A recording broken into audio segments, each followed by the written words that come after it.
Welcome to the classiest place on earth. That song is so old. I don't know where it came from. It's in the list, but man, that's a song.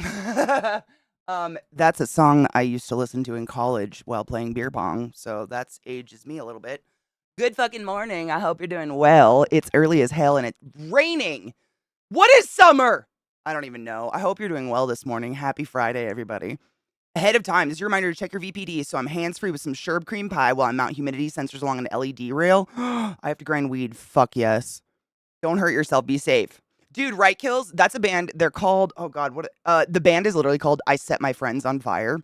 And I don't know any other song by them, but when they did that cover of Soldier Boy was like insanely popular. Like that song, if you guys have never heard Soldier Boy, it's fucking Superman that hoe, now watch me. It's fucking terrible song. But the metal cover of it, like we would put it on as a troll at parties because everybody wanted to hear Soldier Boy. We'd be like, I got Soldier Boy, let's fucking go. People hated it, but I was a douche. Lilith scratched my face and my chest today, and I have a hole in my lip, and it's fucking killing me. What a bitch she is. Owie. Every day. Good morning, Christy. Good morning, Bobo. How are you doing? Ow. She literally just stabbed a hole in my face. What a great dog. Anybody want a dog? It's thunder and stormy here. No shit. It's so like we haven't had sun. I swear to God, it hasn't been warm here yet. It's so weird. Like I think we had like a week where I whipped out all my summer clothes and then now I'm back in winter clothes. I don't know. It's cold. Oh, did you psycho? Okay. What kind of game is it? Hi, Onza. Good morning, love. Good morning, Worsty. Good morning, Seahorse. Hang with your bunny. Oh my God, I miss having a bunny. Bunnies are so much fun. I really do miss my bunny. I had a little lion head bunny named Cinnabon. And he was pretty dope. But when I moved to Baltimore, I gave him to a coworker that had kids, and they still have him, and they love him. I'm excited for Fade Friday today. I have THCA flower. Okay, so that's seriously. Thank you for saying. I don't have. Oh, I threw away the bag. Wait, no. Do I have it? Oh shit! The bag that my weed came in was a shitty bag, so I put it in a different container. But I just wanted like all the weed I've been buying lately always has the breakdown of like THC versus THCA, but I don't know. Like, CD Moisa said because of the testing alleged like available, we can't really say actually how much is in it. But it always says like I've found that strains that are high in THCA fucking hit hard with me. So this one that I'm smoking right now, it's called Ghost of Stevens Past. No idea what that means. But it allegedly has 25% THCA for a total THC of 25.97%. With I mean, it's just like different cannabinoids, but I mean, I find that those strains are really nice.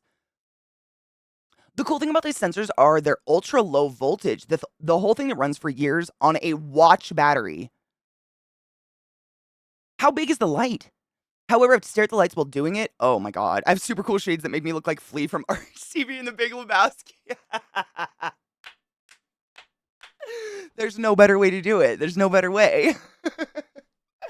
I opened my pool a month ago because it was warm. The nighttime decided to still be below 50, and that shit's still cold as fuck. Yeah, that's how it is here too.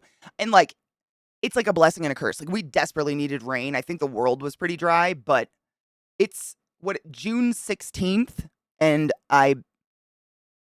it hasn't stopped raining. Like, it's just, I actually did go outside and try to do some gardening yesterday, and it fucking just started pouring again. I was like, well, okay. The coffee hurts the hole in my lip. Ugh. Dogs. The standards to becoming normal is plus or minus 10% on the packaging. Very frustrating. Exactly. Like, that's what I'm saying. Like, how is it, I don't know. How can they put the percentages they put on it if it's literally plus or minus 10%? Like, how? Is it literally just because we have to label it and that's as much as we can do? Dude, Mishy, that's what I'm saying. Like, who the fuck is Steven?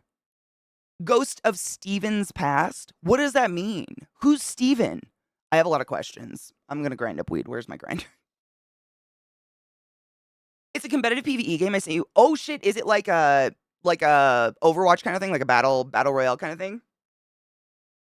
But PvE. Breaking news. Breaking news. Breaking news interrupted your. Wait, what breaking news? Is it bad? Do I need to know? We needed rain. We have a burn ban, and I have had to water my veggies. Me too. I mean, I've had to water everything. It's very. It's just like, but it's raining. I don't know. It's so confusing. It pours rain, but the water here or the ground here doesn't hold any water. So I still have to. It's very weird. I don't know. This is why I don't think people should have lawns in Denver. It's so like unethical because the amount of water you fucking just dump into the world for no reason at all. Steven, I remember Steven. I've always known a Steven. I dated a Steven actually in high school. Steven's a pretty popular name. Isn't that what they named the hedge in The Hedge was Steve? Did my music just stop? We don't need existential silence this early in the morning. Thank you so much. Thank you. The video does a better job. Oh, no shit. Okay, I'll check it out. Steven's my dad's name. No shit. It's a very popular name. I feel like Steven is kind of like Katie. It's one of those all American, like when parents are like, what do we name our kid? I don't know. How about these top 5 names that everybody in the world is named? Katie, Sarah, Jessica, Jennifer, Tiffany. Let's go. No offense. I'm not bitter about my basic ass motherfucking name. I'm going to a casino for the weekend. Pray to Tacarilla and the 420 gods that I don't lose my shirt. Oh Lord. What do you like to play when you're there, Nick? What do you like to do at the casino? I really enjoy casinos. I don't really enjoy gambling, but I enjoy casinos. Like the atmosphere of them is very fun. My lawn consists of whatever grows there, and I cut it down once a week to keep ticks down. That's exactly. I mean, we grassed just to I've talked about it so much, but our yard is just mud, and so we laid a shit ton of grass seed a couple months ago just to like get some sort of root structure so the ground doesn't fall apart. Because it's so weird. I've never experienced ground like this before. But like for instance, after it rains, once it dries, an entire layer of my yard just pops off. And it's just cracked. It looks like a cracked desert, but you could literally just sit there and flick huge chunks off. And that's the silt that's like just sitting on the top. And so I have to like rake all that away in order just to get to dirt. It's just bizarre. Colorado's weird. I liked my name until they sung a song about my mom. Wait, what? Oh.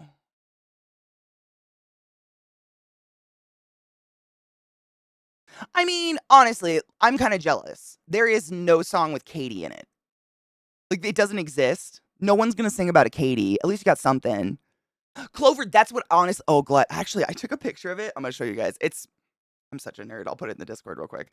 I did do Clover as well. So we did the grass seed like I don't know anymore. A couple months ago, March, I think we started laying grass seed just for the spring, so rain would like give it some oomph. But I read that doing clover and stuff like that because the clover leaves create that little umbrella effect, and they create shade for the ground, so then the ground doesn't dry out so quick. So I actually started. Hold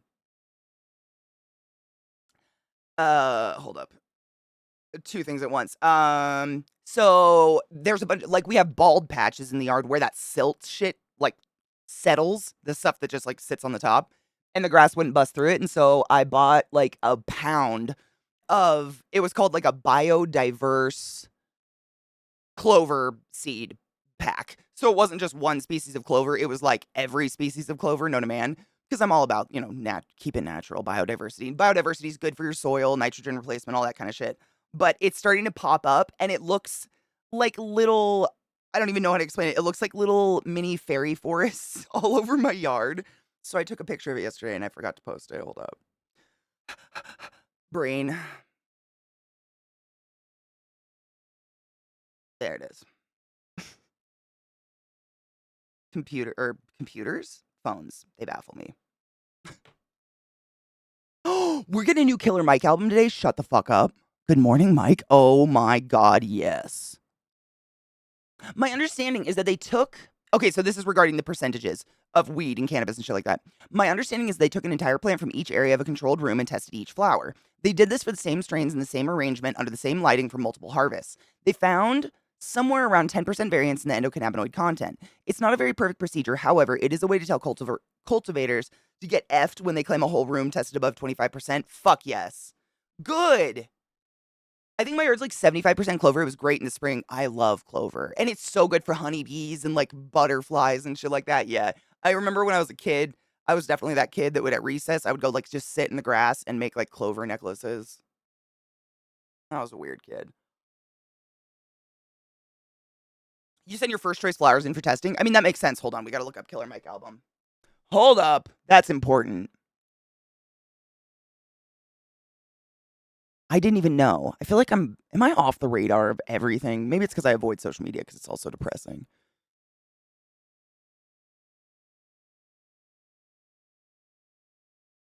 Don't. Don't do this to me, computer.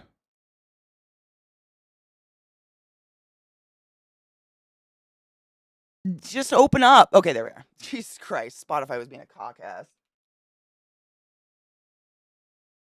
Killer Mike. Is it Killer Mike or is it RTJ? I'm assuming Killer Mike because I'm assuming you would not say Killer Mike if it wasn't Killer Mike. But I'm just making sure I'm looking up. Is it latest release album? Is it oh my god. Was it literally today? Oh my god, oh my god, oh my god. Okay, we're gonna put this on and we're gonna listen to it. If you want me to turn it up at any time, you let me know. Or down, you know. I love Killer Mike so much. He's so fucking fantastic. I have Clover too, and I have a family of bunnies. Oh, cute that eat it. My doggo's desperately trying to make him his friends. He only chases them a little. I feel like that's what Trick's doing with squirrels. Like, he scares the shit out of them, but I'm pretty sure he just wants to be friends because I don't think he'd know what to do if he got one. Good morning, Timon. How are you, love? Some days I worry I've lost the plot every day.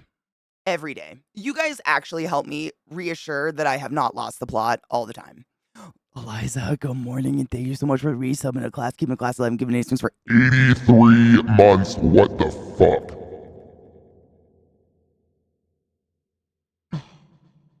Okay. It scares me how long some people are just. It's been so long. How are you, Eliza? Good morning, Dread. How are you? Mishy, shut the fuck up. Nuh-uh.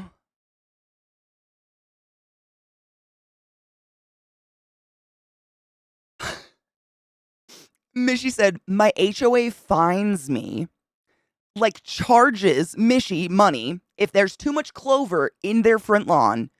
Their town is named Clover.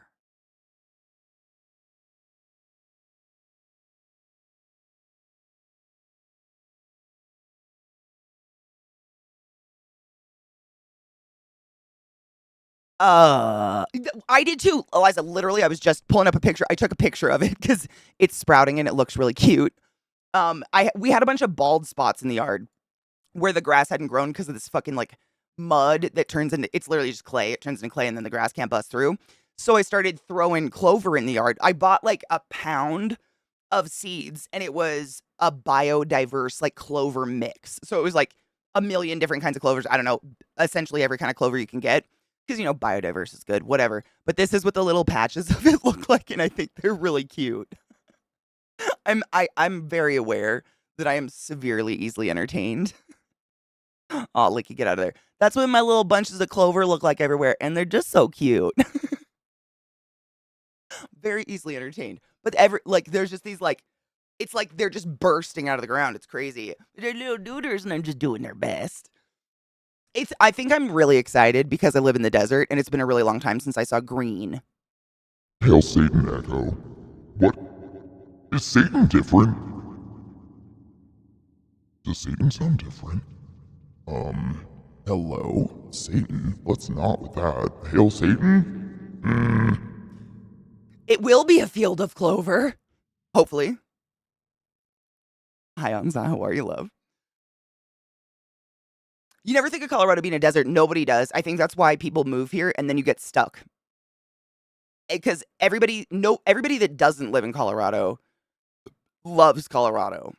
Like they're all like, "Oh, it's the most beautiful place in the world," but they went to Vail or they went to like Telluride or Boulder. But if you go on like Zillow or Redfin or any of those like housing websites, you can look at where the fucking city line between Denver and Boulder is. The houses go from 300,000 average to $2 million average, and they're the exact same houses.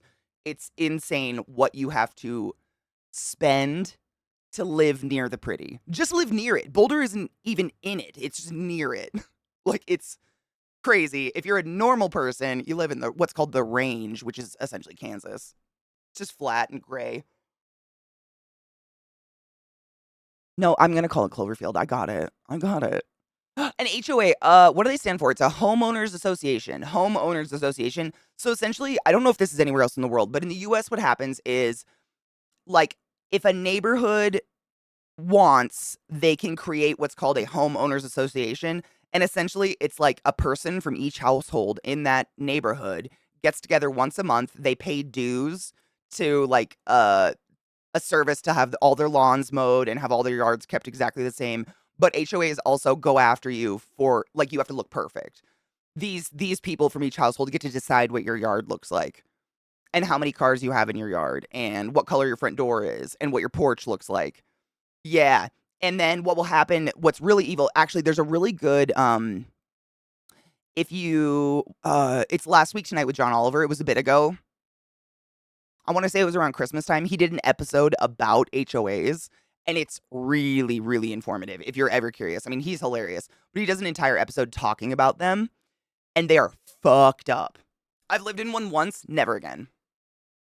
You're lucky, Trouble. I've never had a good HOA. I mean, the kind of just I don't need to say it, right?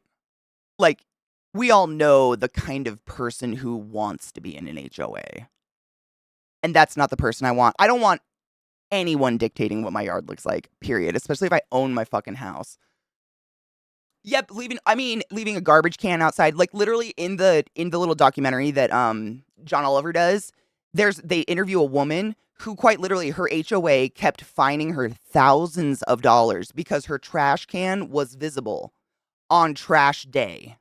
So she has to put it behind a wall where the trash people can't find it. So now her trash is never picked up and now she's being fined for the buildup of trash. Like that's what HOAs essentially can do and usually end up doing.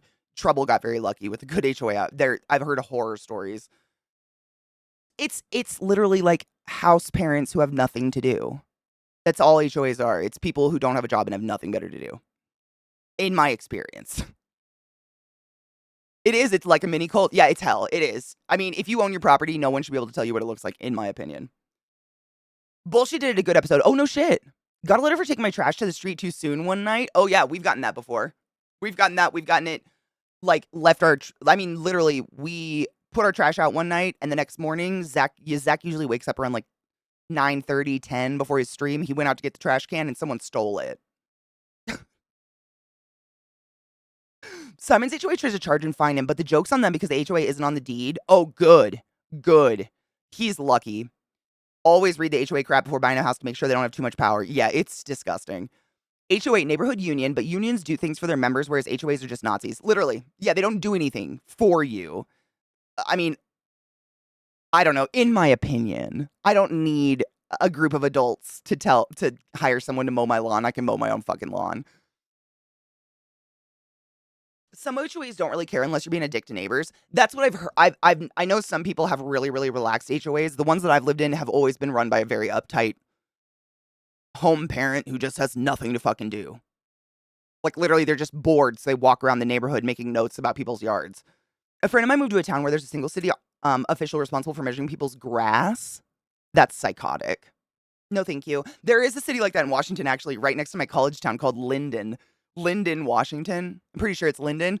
It's like a little Dutch town that was settled by Dutch settlers, I guess. But it's one of those towns. I remember the first time I ever went there, a friend of mine's grandparents lived there, and he told me it's the kind of town where if you feel like people are staring at you, they are. And everybody's yard looks exactly the same. Everybody has the exact same house. It's fucking weird. Good morning, Vile. Oh, fuck yeah. What are you going to do? It's impossible. Really? Why is that? I'm grateful with my condo. There are only 3 of us. And the HOA is small. We don't give a shit. That's really nice. Good morning, Mag. My Austin HOA was only mildly annoying. I got warnings when my lawn guys ghosted me. I mean, that's not your fault. My HOA tried to say you can't park in the street, which conflicted with the city's code. So that was a fun email to read. That's so dumb. That's such a. What kills me, I just find a hobby. Get a fucking hobby. I have so many hobbies. I have so many things that I want to do at all times. I often get paralyzed by like choice. I'm like, I have 20 things I want to do. And these people, like, that's the thing that they chose to do. I don't know. It's bizarre to me. We used to get this album's really good. We used to get fined $25 if there was too much trash in the trash can and it wouldn't close all the way. That's fucking stupid. People wake up at that early time. People wake up. I mean, I would not sleep if I had a choice. Everyone else's deed around him has the HOA. Oh, no shit. Assuming it was a clerical error at some point. Lucky. Seriously. I mean, the one I had in Baltimore, like, the woman who, like, ran the HOA was one of the housewives that had nothing to do. And she would try to fine everyone if we didn't all use the same firewood from the same person because the smell in the neighborhood bothered her. But she wouldn't tell anyone where she got her fucking firewood.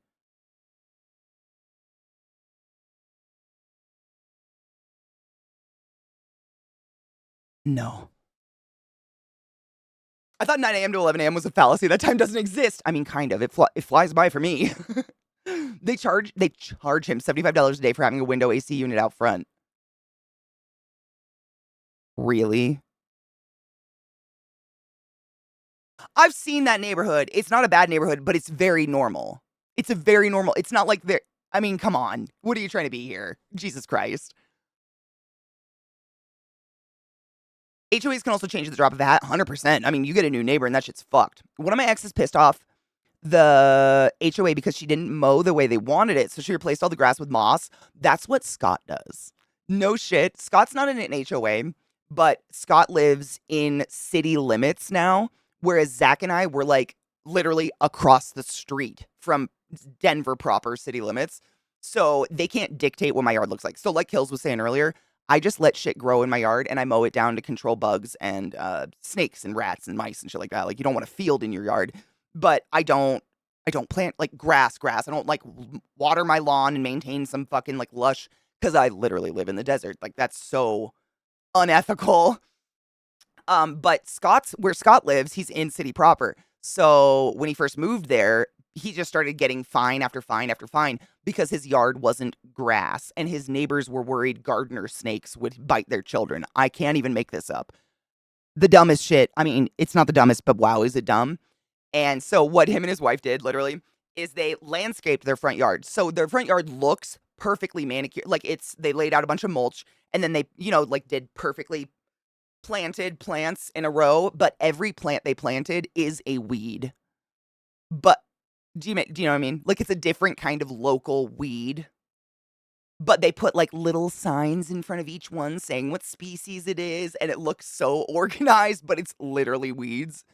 His sense of like fuck you is so strong. It gives me so much happiness. It's so great because they can do nothing about it. It's manicured. It's fine. It looks better than most people's yards in that neighborhood, to be honest. Fuck yeah, Val. What kind of class did you make?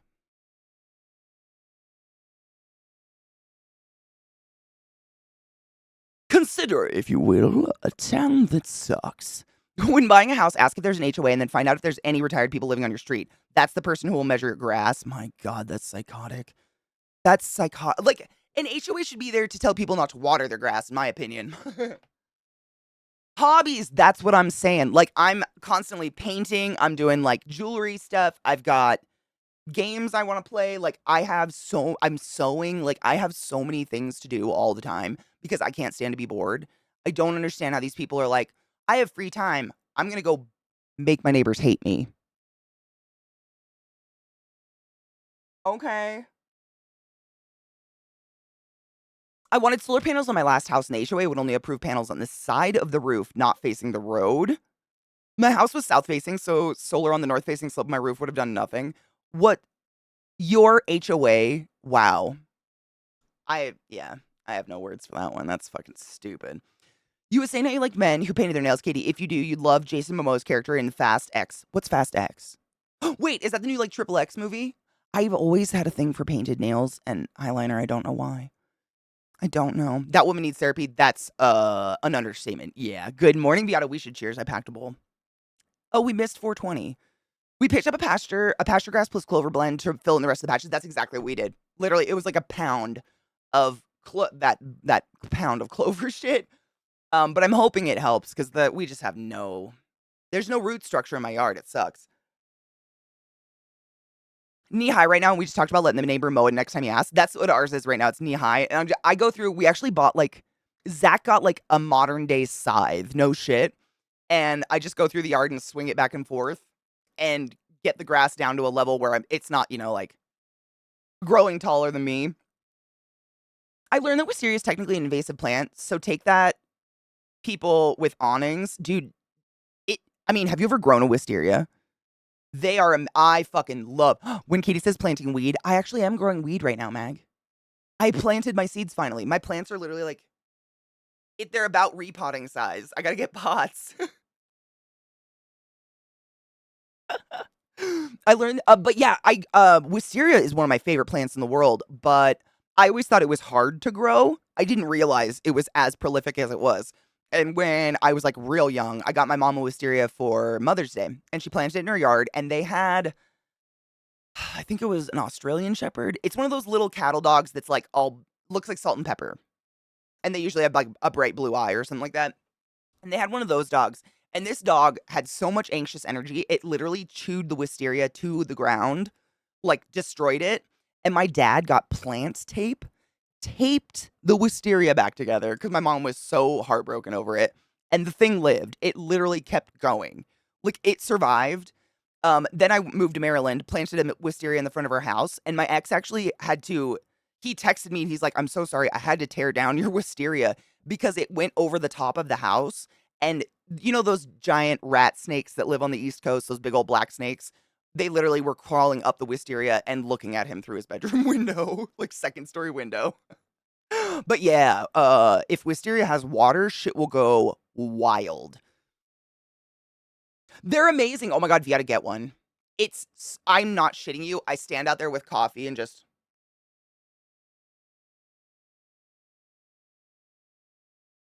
it's so dumb chill. Like, and it works. I mean, if you're not looking, we just do that in our backyard. We're not looking to get some perfect grass length or whatever. But it's so nice, and I've heard it's actually better for the grass. I don't know how or why, but like it grows back thicker, better, or something like that.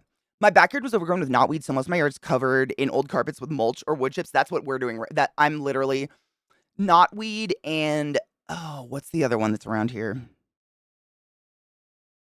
We have knotweed like crazy. Oh, it's mallow. It's some sort of wild mallow plant. And honestly, it's kind of pretty. Like, I don't mind it. It looks like little lily pads and they have little pink flowers, but it takes over and the lily pads are so big that it shades out the grass and I'm afraid it's going to kill the grass. So I've been chopping it down. Cheers, everybody. Yeah, no shit, Eliza. He felt so bad. Like, he told me this after we broke up. Like, he texted me just to let me know because I love that wisteria so much. He's like, I didn't kill it, but I had to knock it down because I don't want a 9-foot black snake in my bedroom. I was like, okay. Fine. Cheers.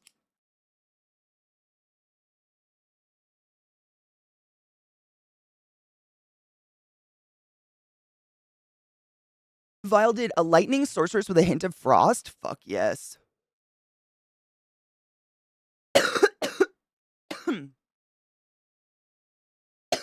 I have weed grown wild in my backyard. No shit. Like actual pot.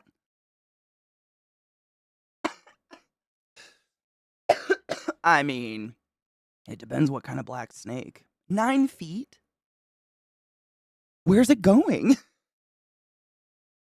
One of my neighbors, actually, when I lived in Maryland, he sent us a picture one day one of the black, I think they're called black snakes, rat snakes. I don't fucking know. They're literally just like, they get to 6 to 9 feet long and they are fucking like meaty cock thickness and they're huge, but they're just they just eat, they're like basically as harmful as a gardener snake. Like they don't have any venom or anything like that and they just eat rats. But in the wintertime they get cold and so they try to come inside. And my neighbor went down into his basement one day and literally like a 9 foot rat snake was wound around the top of his water heater, just chilling. They're intimidating. It's actually cannabis. That's hilarious. It's just ditchweed, but it's all over the place. I mean, I think weed literally is a weed in the right climate. I think marijuana is a weed in the right climate. I remember living in Maryland, like I barely had to do anything to grow weed. It was prolific because humidity, sun, basically you control the light cycle, you're good to go. Whereas here it's so fucking dry, like I feel like I'm drowning my weed, but it's great. It looks good so far. So I mean, does cannabis have pollen that can blow in the wind and travel? Yes. Oh yeah, that's what we smoke. Literally. No shit. So, Vile, the keef, I started a new keef container because this one makes me nervous, but the keef, that's the pollen. No shit. It's sperm. We just smoke the jizz and the ovaries. The bud is the ovary, yeah. That's what we smoke. That's the good stuff. Oh my god, actually, I have to go grab my other grinder. I opened it the other night to check the keef cache, and I didn't empty it because I need to show it to you. It's disgustingly full. It grows mostly under the solar array. I wonder why.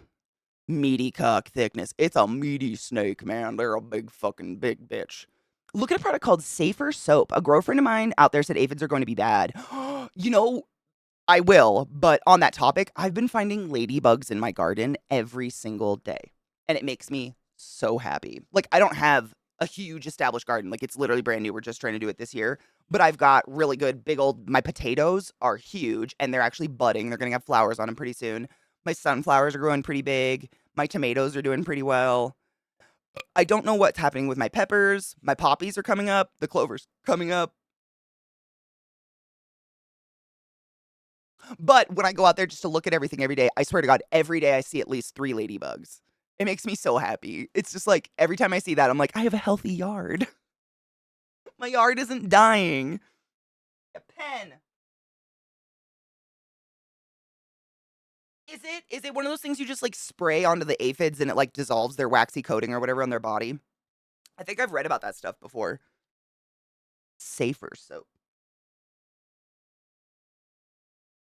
I black out on Keef, dude. Keef it. I mean, you've seen when I keef a bowl, I'm literally like, "Where's my little scoop?" I have the world's tiniest little weed scoop, and I mean, oh, here it is. So, like, same, because keef is like, it's the shit that gets you fucked. This is my little keef spoon, so that's how much I put on a bowl if I keef up. Because same, I don't want to be uncontrollably stoned. So that's what I eat. I wonder if planting that here would counter my allergies from other plant sperms.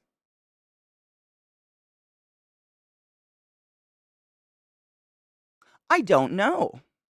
The seeds probably came in with the dirt that was added to our yard for building the solar array. I kind of fucking love that. It's actually illegal here to grow weed outside. And I think the logic is they don't like it's to control minors getting a hold of weed. Like if you just have weed in your garden, a minor could go clip it and smoke it, I guess. Obviously these laws are written by people that don't smoke pot. But yeah, the Colorado laws, I think you can have 4 plants per adult in the house and they have to be grown inside. Oh, no shit. CD Moose says when we do outdoor CBD hemp, we have to notify every commercial grower within 10 miles. Ladybug larva, fuck yeah, dude. For years when I lived in Washington, in my little college apartment, I had a little deck. Like literally, it was like a deck that was like 6x2, and I covered it in plants. Like I didn't. What the fuck else am I gonna do with a deck? So I covered it in plants. And every year I would order a bag of like frozen ladybugs online. It's really bizarre. You can order bugs online and they come like asleep, like dormant because they're cold. And then you let them slowly warm up and then you just dump them in your garden in the evening and they proliferate. And I used to do it every year, mostly for funsies, but honestly, it's pretty cool to see just like thousands of ladybugs go to town. Buy local honey to help build resistance to local plants. I've heard that's actually a legit thing and I've been doing it ever since I moved here. Sprinkle it. Yep. That's seriously. Oh my God, David, I'd love to see you try to smoke a moon rock. Anybody from a different country, because anywhere where it's illegal, where you're not getting like the cool shit, I'd love to experience moon rocks with you guys. So my dispensary had samples of edible tablets, 80 cents a pack for 10 to 20 milligrams of edibles.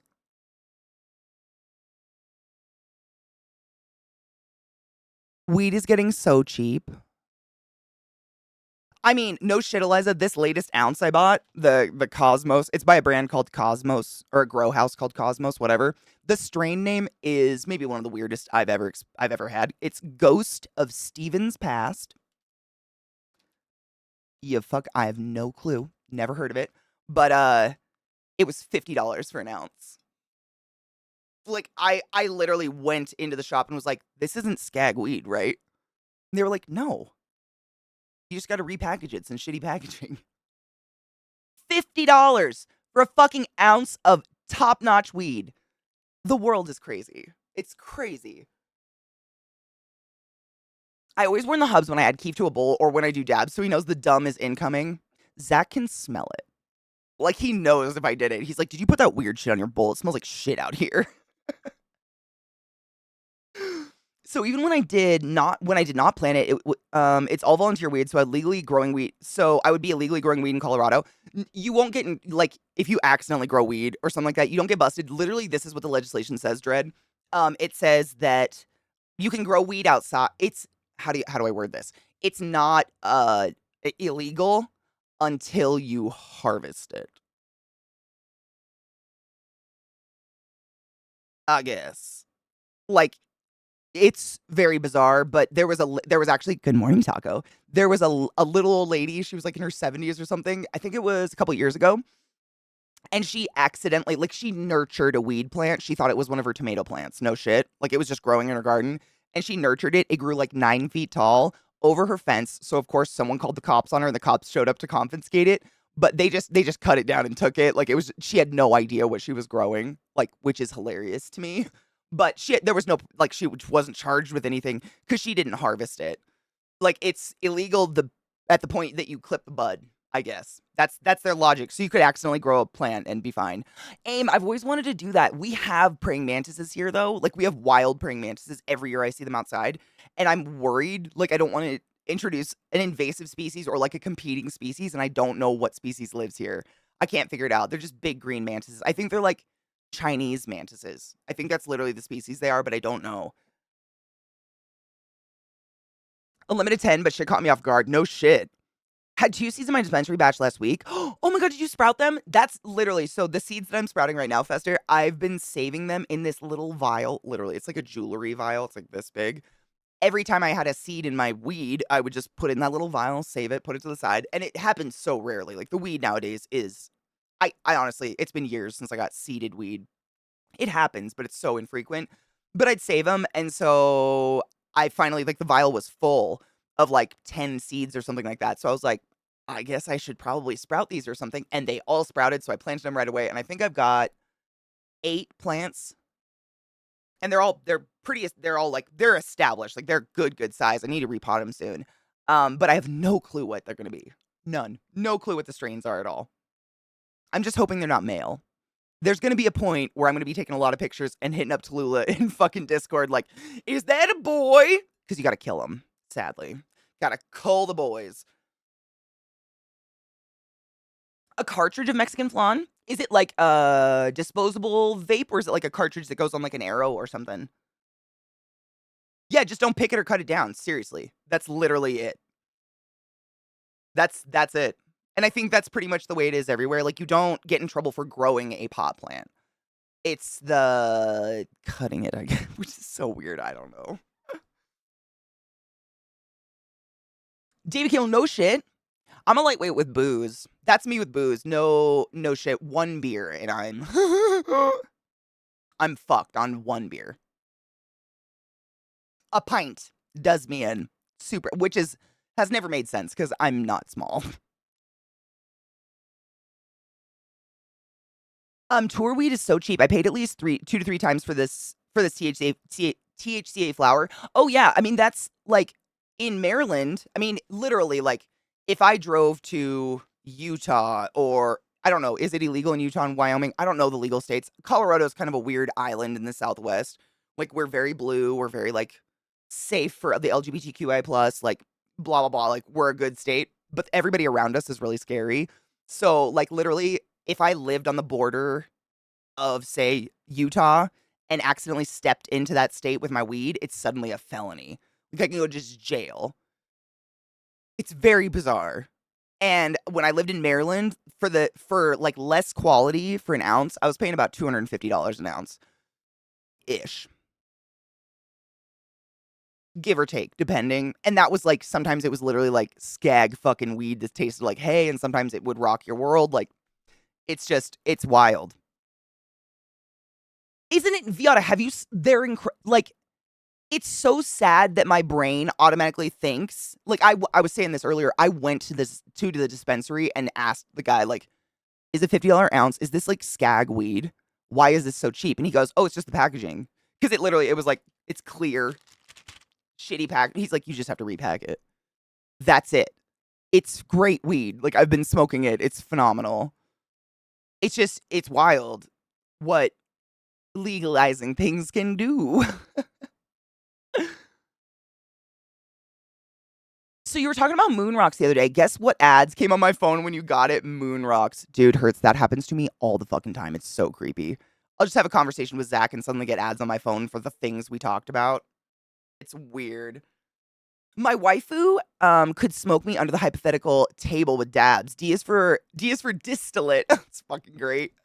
And she makes grown juggalos look like high schoolers hitting their first bowl. I love her. You make me love her more and more. I'm gonna steal her one day. If I don't pull the weed, it'll be no time at all. So if you pull it before you can pull, it's, you probably know this, but just to clarify, if you see weed plants growing in your yard and you don't want them and you pull them, it's not a crime until there's smokable buds on it. So like, as long as you don't, and literally like, I would say the shortest amount of time it's gonna take to get smokable buds on a plant is 10 weeks. Like you literally have to let it go for 2.5 months. And most weed plants, in my experience, get 6 to 9. They get tall. Unless it's some super specific indica that's like a short, bushy shit, they get big. Like it's impossible not to know. And we all know what the fuck they smell like, for fuck's sake. I used to be a heavy drinker teens and early 20s. Then about mid 20 to 30 became a lightweight. That exactly me. No shit. I mean, not because of adrenal glands, but literally like in college, we called it rallying. I don't know if that's actually a word for it, but you would just drink all night Friday and then you'd still kind of be drunk when you woke up Saturday, but to stave off hangover, you would just keep drinking with the rally. Like we rallied hard, and I mean, constantly. There's so many drunken breakfasts at the food hall in college, and then once I got into medical school, that's when I stopped drinking, and I mean, I didn't have any time to do literally anything else. It wasn't on purpose, but yeah, now super. Good morning, Mismo. Super fucking lightweight. Hay weed is the worst. Greeting, Bezabelli. How are you, love? I think there's a new federal law that clarifies that growing any hemp is legal until the flowers test for THC above a certain level. There you go. That's way more specific, but yeah, that's basically what I read too. Used to be 3%, but I think it was raised to 5.5%. Isn't oh god, what's the Delta weed, the one that's like the loophole weed? Isn't that like around 3 to 5%? Do you really, Psycho? God, that makes me so happy though. And you're a safe state for LGBTQIA plus people, and that is so fucking exciting. Good job, Maryland. For being the blood state, you've done some great shit. $300 for an ounce plus a quarter of Oreo mints, worth it though, 25% THC buds. Dude, I mean, weed, I would buy it if it was 250 ounces, or $250 an ounce. Like, I'd still get it. I'm just really happy I don't have to.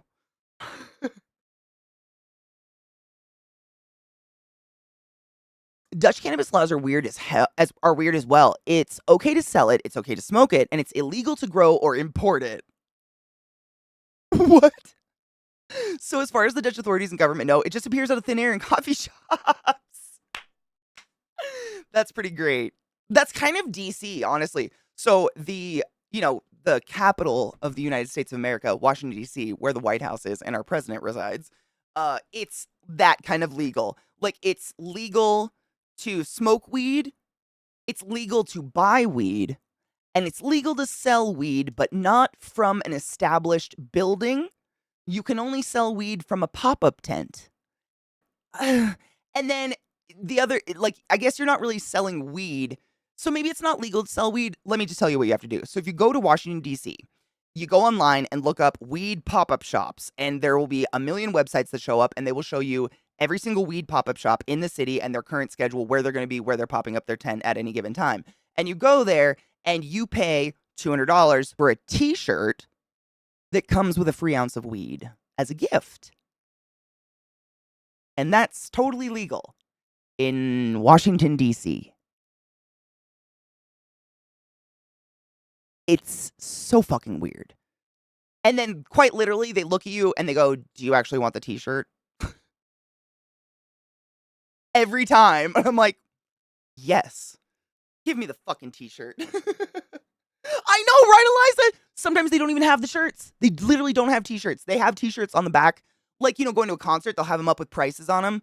But it's literally a white t-shirt that has a $250 price tag on it, and you just get a bag of weed. It's the strangest workaround, but half the time you don't even get a shirt. It's so stupid. Oh God, Mikey, I know. I have so many friends that live in Florida, and what's sad is I've always enjoyed Florida. Every time I've gone, I've had a great time. I got a short one, and then the mutant plant that's so long and lanky, I had to put the mesh. Oh no, shit! Put up the mesh and let it fall between them. Now it's growing like fucking vines. I've had to do that. When I was in Maryland. It was a blueberry strain. It wasn't just blueberry. I think it was like blueberry headband or something like that. But I literally had to tie a string to some of the branches and then pin it to the ceiling because the plant got so big it was sagging, and I didn't know what else to do because I was literally growing it in my basement, like in a closet. It was fucking hilarious. I think Eliza saw that one actually. It was bad. Actually, that harvest molded. It was very depressing. It's a pop-up tent. No shit. Yeah, like a food truck, but it's a pop-up tent of weed. Avoid hangovers, stay drunk. That's literally my college years.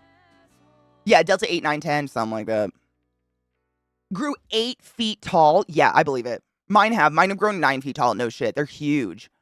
That was DC. There are events for everything, even mushrooms, but you have to buy a shirt or a sticker. Seriously. It's so weird. I'd have a whole new wardrobe. I mean, kind of. Like half of it.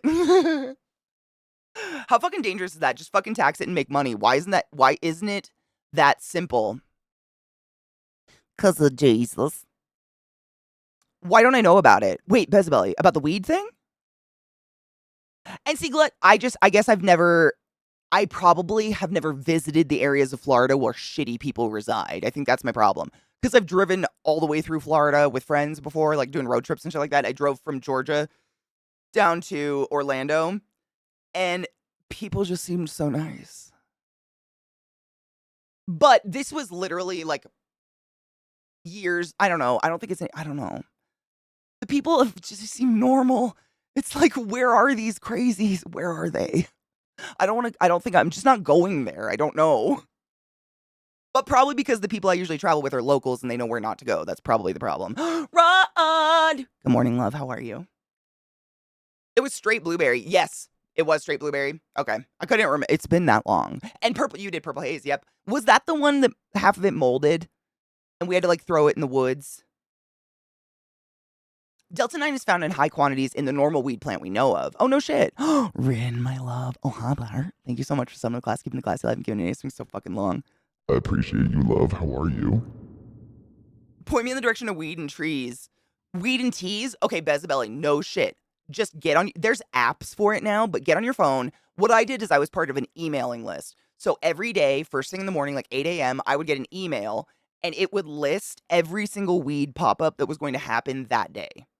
Every morning I got that email. So just go on Google, weed pop-ups in DC, and there will be apps you can download, email lists you can join, everything with a schedule of exactly where they'll be in the city, what their menu will be that day. It's really easy because it's not illegal. Like, it's not underground, it's not shady at all. It just the way that you do it feels bizarre. Like, it you know what I mean? Like, you're not it's not it's just like, how else do you get it out there? How else do you let people know, I guess? It kinda makes sense. Well, still in Colorado, you can still get tested and fired for it, can't you? I think if you have like, I think it's up to the employer's discretion in our state. So, for instance, like, medical places, always, like, you can't be on drugs if you work medicine. Um, probably government jobs, shit like that, like Rod's job probably gets tested. Well, tested if you fuck up. That's how hospitals are too. I've never worked in a hospital that does random drug testing just for shits and giggles. It's usually like if you fuck up in a way that they're like, "Were you high?" Then they'll drug test you. I've never fucked. I knock on wood, never fucked up. So I was never drug tested. In trailer parks around the Panhandle, that's probably where I don't go. I've never been down that far actually. Still, for yours, yeah, mine did okay, but not great. Yours didn't mold though, did it? I got my driver's license here in Germany and now I'm eating hot dogs. Fuck yes. Have you ever had Leberwurst? There's no liver in it. That's the strangest thing to me. It's just a loaf of spam. It's delicious. It's so strange that people in the US still give a fuck about the Jesus. It's very bizarre, Helidivore. Like we talk about it a lot in channel actually because it's very much like a you look I mean, people have posted stats of religion of across the world, and like, religious numbers are dropping exponentially because the old religious people are dying and the youth doesn't give a fuck because, we're not hateful, I guess. But yeah, it's I think, like, the more that they know that's happening, the harder they fight. You know, like, "You may not believe in the Jesus in the sky, but I like the white Arabian man in the clouds." You know what I'm saying? I think it's like that kind of thing, like, it's the last gasps of it. Same reason why they're all like I remember when this new pope came in, at first, everyone fucking hated him because he's very liberal and very modern with a lot of the things he thinks and says, but the numbers of people just deserting the Catholic Church scared them all into being like, "Okay, I guess gay people aren't a sin, whatever. Fine," which is insanely hypocritical and hilarious to me.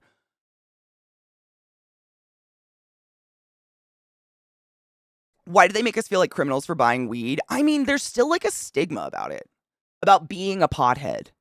Still, in very, very legal states, people say things like that. But if they just went to a dispensary, they could see that the people in line buying weed don't all look like me. I'm usually the weirdest looking person in the dispensary, to be well, I'll look at my boy. To be completely honest, I'm literally the weirdest person in there. It's like moms and dads, little old ladies, grandpas with canes, people stopping by in their scrubs after work. Like, it's I mean, weed is so diverse and there's so many different ways to consume it, and so many people use it for different reasons and different, maladies, medicinal or otherwise. It's very antiquated, this view of like, oh, everybody like that smokes pot is a stoner and looks like this. I'm not saying anything's wrong with me. I'm just saying this is usually the, you know, stereotype for a stoner, I guess you would say. Pope Francis has his moments. He's not perfect. I mean, fucking still terrible. Catholicism fucking terrible. Yes, I did get sent home for not wearing makeup. Yeah, absolutely. At the hospital. Yeah. They thought I was sick. I've had the best of the worst. Shut the fuck up.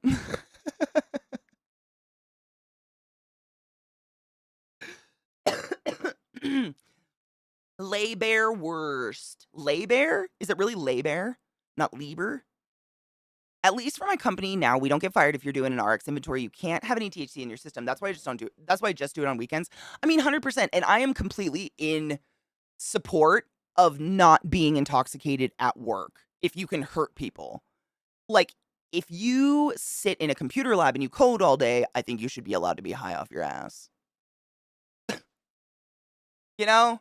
But, like, if you're working heavy equipment or you work in medicine or you're a teacher, like, no, don't be high at work. Like, that's just stupid. I wouldn't be high at work no matter what I had because I wouldn't want to risk anything like that. I'm too much of a perfectionist. But Jesus fucking Christ. Trick has been doing this head tuck thing lately, and it melts my soul. I don't know why he does it, but I love it. You're just so sweet. No, I don't. It's new. Yes, Kona. I see a little, like, literally, like the quintessential little old lady with a hunch every time I go. A different one, but every time I'm just like, yes, I love you. Yes, the dispensaries in Colorado are amazing. If you ever get a chance to come to Colorado and you want to try out weed, I highly suggest just finding a nice dispensary. They're all nice. Going in and talking to the bud tenders. Like it they love helping. They live for it. I think I'm probably one of their least favorite customers because I know exactly what I want and I just get out. They love to talk weed. And if you go in and you're like, "Hey, I don't really smoke weed, but I'm looking to get into it." They know exactly where to point you. They know where to take you. They know what to suggest and they want to do it. Like they live for it. I had a drug test done for my doctor for ADHD med check and it was a 13 panel. My TH score was it what was it? I'm jealous that people can be functional high. Well, I mean, this is just what I think, but I think to be functional high, basically, it's people like me. Like, you have to smoke all the fucking time. Like, even just taking a tea break for a week, I become not functional high anymore. It's just because my brain's so used to being high. Passing is a 5 ng per milliliter. Want to guess what mine was? 221. They chose a Jesuit to be pope, and they didn't expect him to act as close to Jesus as they could, which is crazy because isn't that kind of what Jesuits like? Isn't that the definition of Jesuits, Timon? My sister went to Gonzaga, and I think it's all like most of her teachers were Jesuit. I just adopted a terrier mix, and now I have 2 adopted rescue puppies. Oh my god, cute! Do they love each other? Did you just lick my coffee, bud? I don't think coding while high is good for making good code. All the programmer pot users I know use it in their off hours, and I'm saying I would do the same. But if they're functional, like I just don't. I guess maybe I don't know enough about coding, so I shouldn't speak to it. Right? That was ignorant of me. I would never be high at any job. Like I know I'm functional high, and I still wouldn't do it. It just seems stupid. Oh my god. Passable is 5 nanograms per milliliter. Is that what NG is? Nanogram? And Eliza's was 1,637. I wonder what mine is. I kind of don't want to know. Oh my god. I don't want to know. I'm literally like, I kind of just don't want to know. Functional high, yeah, me too. Bud tenders. Bud tenders. They're the people, they're essentially like a wine sommelier of a weed shop. Yeah, so if you work at a weed shop, Viata literally works at a weed shop. Sine Moose is in the industry. A lot of people in our community are bud tenders, etc. They literally try every fucking strain. Like they go home with the free weed to try it because they're responsible for letting their customers know how it feels and what it does. They literally they know the ins and outs of every strain coming in and out. So for instance, I really love my bud tenders because I usually order online. So I can go on the dispensary's website, pick out what I want, and then I go to the dispensary, show my ID and everything and pay and pick it up. And if I, just pick a random strain and it's not great quality, when I go in, they'll always tell me and they'll be like, is it cool if I suggest something else? And they're not upselling you. Like, there is no upselling. It's just like, they know I like good weed and this ain't that great. Like, they don't want me to waste my money. I love a bud tender. Like, they're just dope. They're people like you and I that are passionate about pot, but know so much more. They're so much smarter about everything. I would have screamed too. Was any part of you human at that part? I smoke all day, every day. The only time I'm not hitting some, I'm either sleeping, showering, or working. Hard same. Like, if I'm not smoking, it's because I'm up being active and I'm not thinking about it. Bud tender, cannabis connoisseur, yeah. They're smart, and they really are. They're not salespeople.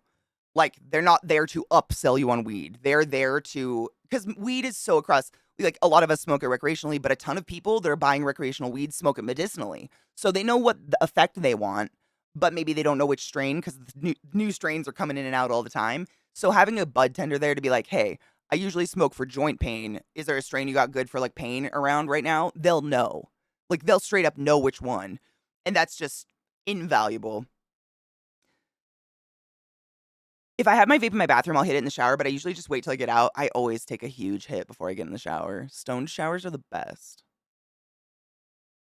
I had to step out to get some beer because weed is not legal in Finland, nor is Finland, like, really anti-drugs? They have really, like, bad criminalizing laws on some? That sucks. Bud tenders are dope.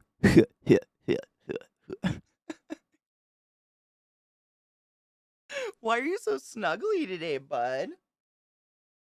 Hello, babies. What's up? Don't claw me again. You guys are so scratchy today. What? What? They're very cuddly today. I don't know. Loznay Beulah, my love, how are you? No shit. My dispensary even has an RN for medical questions. I love that. I bet every medical dispensary probably does. I go to a purely recreational dispensary. They don't like, medicinal weed's a little bit different. Usually it'll say if it's medicinal or not. I don't go to one that has medicinal. But they're still amazing. I've had a shot before a shower, but never a gummy. Maybe I should try that. It's vile. If you have a nice bathtub or if you're a fan of baths, there ain't nothing like getting a little high and floating in water. It's magical. Ma'am, you need a hug too. Hi. That's my girl.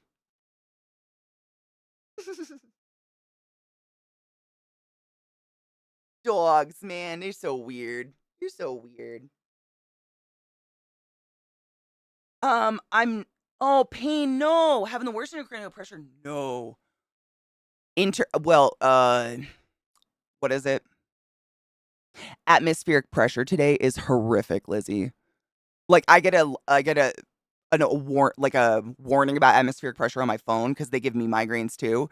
And no shit, I took migraine medicine before stream today before I even had any pain because I guess the world we've got high atmospheric pressure today, and that always causes brain pain for me too. They're so sweet. They're always sweet, to be honest. They're just kind of dumb sometimes, but you sweet girl.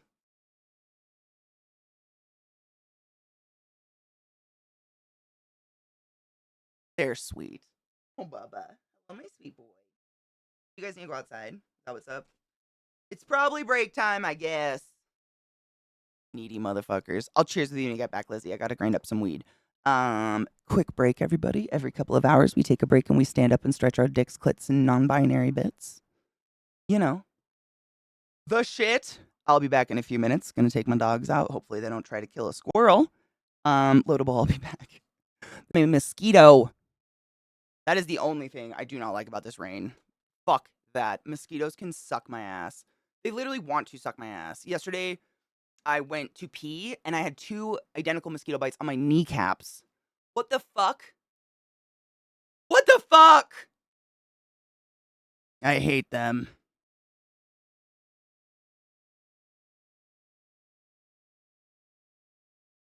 Oh. Don't use cotton tips. Don't shove anything in your ear. Are we talking about ears? Oh, I love daily doses of weirdness, CJ. Oh, what the fuck is that? Don't autoplay. I hate you so much. I swear I have it blocked on everything. I feel like everything itches now because the mosquitoes chased me. Ugh. Yuck. They love me. Oh my god, I am mosquito. Like, it's hilarious. Zach and I can be standing in the yard and I'm running from them and he's just standing there like in shorts and a tank top and nothing touches him. And they will swarm me. It's disgusting. I hate them so much. Like, he laughs as I run. Oh, I got it, Honeybean. You're fine. It wasn't that bad. I've posted worse links than that, to be honest. I found a hammock with a mosquito net, and I think I might have to get it because it's getting perfect outside napping weather. Dude, I really hope we don't normally have mosquitoes. Like, normally it's too dry and too windy. It's been so wet here, though. Ugh, hate them. I had something stuck in my ear recently, too. You had something stuck in your ear? Lizzie, no shit. I've seen a lot of ruptured eardrums. And they look painful.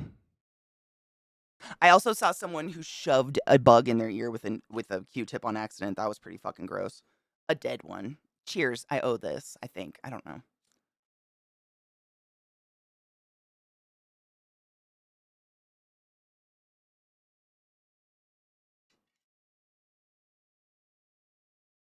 As long I mean, you can, like I would still, like, just to be safe, I would say don't ever put a Q-tip near your ear because if you slip and fall and it goes into your ear, you're done for. But, like, cleaning this part is fine. Just don't go in there. That area, like, get in the shower with hot water to clean your ears. Seriously, ruptured eardrums are no fucking joke. It's literally a hole to your brain. And I feel like a lot of people get into cleaning their ears with Q-tips and they don't realize that you don't need to, but they're obsessed with the feeling of it. But literally, there's like nothing in their ear. They just like that's the only way they know to itch their ear, I guess. I got one of those webcam pen things. A webcam pen for cleaning your ear. Wait, it's like a camera? Wait, what? Oh, Lizzie, that's scary. My inner ears have scarring. No shit. Because I'm obsessed with cleaning my ears, I need drops for life. Did you like hurt your ear? Oh, Kona, let me grab it. Hold on. I was moving this one over. Our daily dose of weird. Ow. I've had ear infections, man. If it's anything like that, no fucking thank you. Oh my god. Get rid of that face. Hold on. I gotta make a different scene for this. That's insane. I mean, how have I never seen that before? I've cut a lot of apples in half. That straight up looks exactly like the owl. That's wild. The owl is hilarious, by the way. Look at those colors. God, they're pretty. Fuck. Owls are so pretty, but so funny. Remember when we looked at wet owls? That was a day. That was a fucking day. Gotta itch the brain. I put Q-tips in my ear to get the water out because I cannot stand the feel of water in my ears. I mean, you're all adults. Do what you want. I'm just here to give advice. I know you have a thing with your ears, Rihanna. $20, it pairs with my phone, and I have an app. That's fucking dope. That's probably the smartest way to do it because then you're not like actually puncturing your eardrum. I do it right after showering. Often get a little wax, prevents me from having to use the drops as much for some reason. Dude, I mean seriously, to each their own. Like I can't tell you guys what to do. I can tell you I've seen a lot of ruptured eardrums from people who slip and fall out of the shower with a Q-tip in their ear.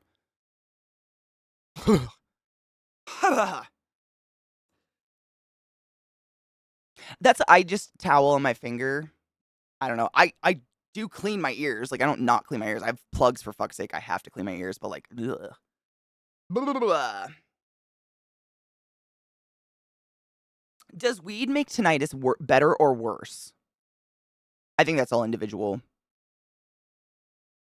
I could see how it could exacerbate tinnitus just because it can like, when you first take a hit, the moment you take usually my first hit of the day or oh my god, I forgot my grinder in the kitchen, I gotta go grab it. I was gonna show you all the keef that's in it. If I keef a bowl, then what can happen is your heart rate raises suddenly for a few like, usually, like, a minute, and your vessels all vasodilate, and so all the heat of your body goes to the surface of your skin, you can start to sweat, and that could I could see that, like, exacerbating tinnitus, but it wouldn't be the weed. It wouldn't be like the THC. It would be however THC affects you. If the effect of THC does something that affects tinnitus. Does that make sense?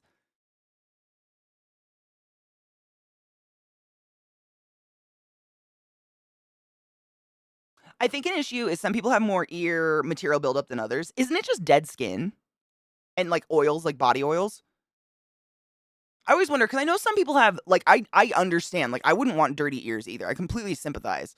I wish there was like the thing Glut has seems like the best option, honestly. Then you're not fucking stabbing yourself in the eardrum. That's the thing that scares me because you don't like your eardrum can mend itself, but oh my god, it's never the same. It's pretty.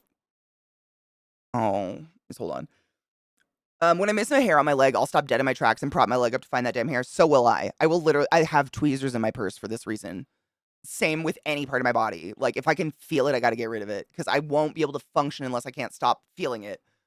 I'm seeing Hosier up close and personal. I am so fucking excited for you, dude. So there's this dude I listen to a podcast. He's a makeup artist and just talks about like the gay community and makeup and things, and he's very entertaining. But recently he was saying he got like almost front row tickets to go see Alanis Morissette, and because VidCon's happening at the same time, he can't go see Alanis Morissette, and I can't stop thinking about it. Like I don't know this person personally, and I feel so bad for them because I would die for those tickets. See, what I loved about weed was when I was on it, it was the best version of me because all my illnesses and that was always serious, and that and weed, have me that chilled and enjoyed being that me. 100% get that. Yeah, and what's crazy, David, is, like, we've talked about this a lot, I'm sure you know this, but, like, the actual, like, hormone, the cortisol that is released because of stress or anxiety or any of our things can literally rot your body on the inside. Like, it can kill us. Like, our body will start to shut down because of stress. It's insane what it can do. And the fact that weed can take some of that stress away and perhaps give better quality of life and a longer life, and yet it's still like a felony and it's just a fucking plant. I mean, it's literally like lettuce. It's crazy. I love Janelle Monáe so much, but I mean, same. Keyless. I mean, Keyless was considered porn back in the day. Oh my god, this Lilith eye. Oh, what is this? Eyes can tell a story. What is this about Lilith? Ooh. Oh god, here's the article. This is, I think Kun posted this. I do it to blow off steam, end quote. Man charged for lewd acts with dog at a state park? I don't want to read that. I think we all know what happened. Ew. Gross. People, humanity. Now I know what your comment was about humanity. Yeah, agreed. Gross. Why are people like this? Why? Leave animals alone, for fuck's sake. That's same. Like, just leave the fucking animals alone. Fuck a shoe. I mean, you can literally get anything on Amazon that's fuckable. You can literally get a rubber foot and fuck its ankle. Ugh. Mm.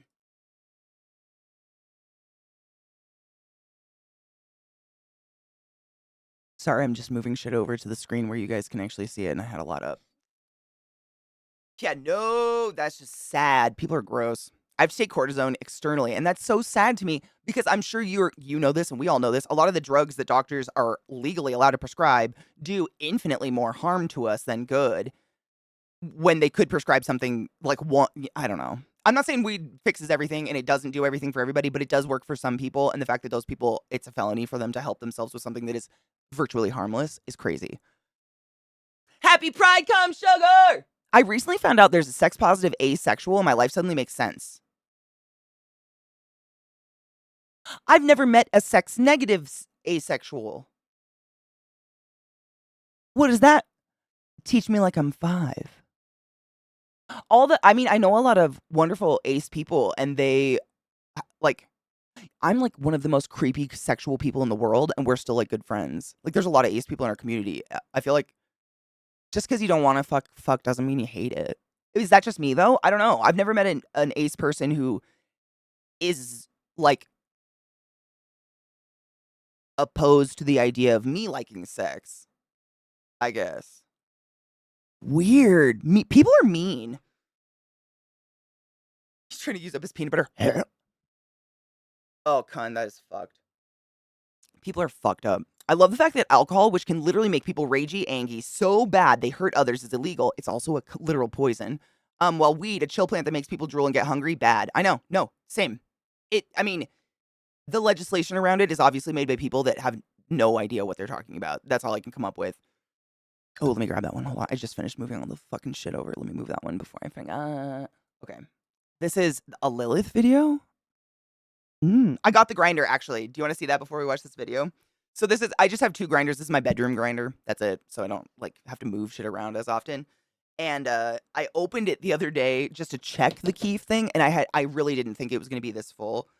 And when I opened it, so, like, the way grinders are, I guess, for those that don't smoke or don't have a grinder, the top is, like, where you put the weed, grind, grind, grind.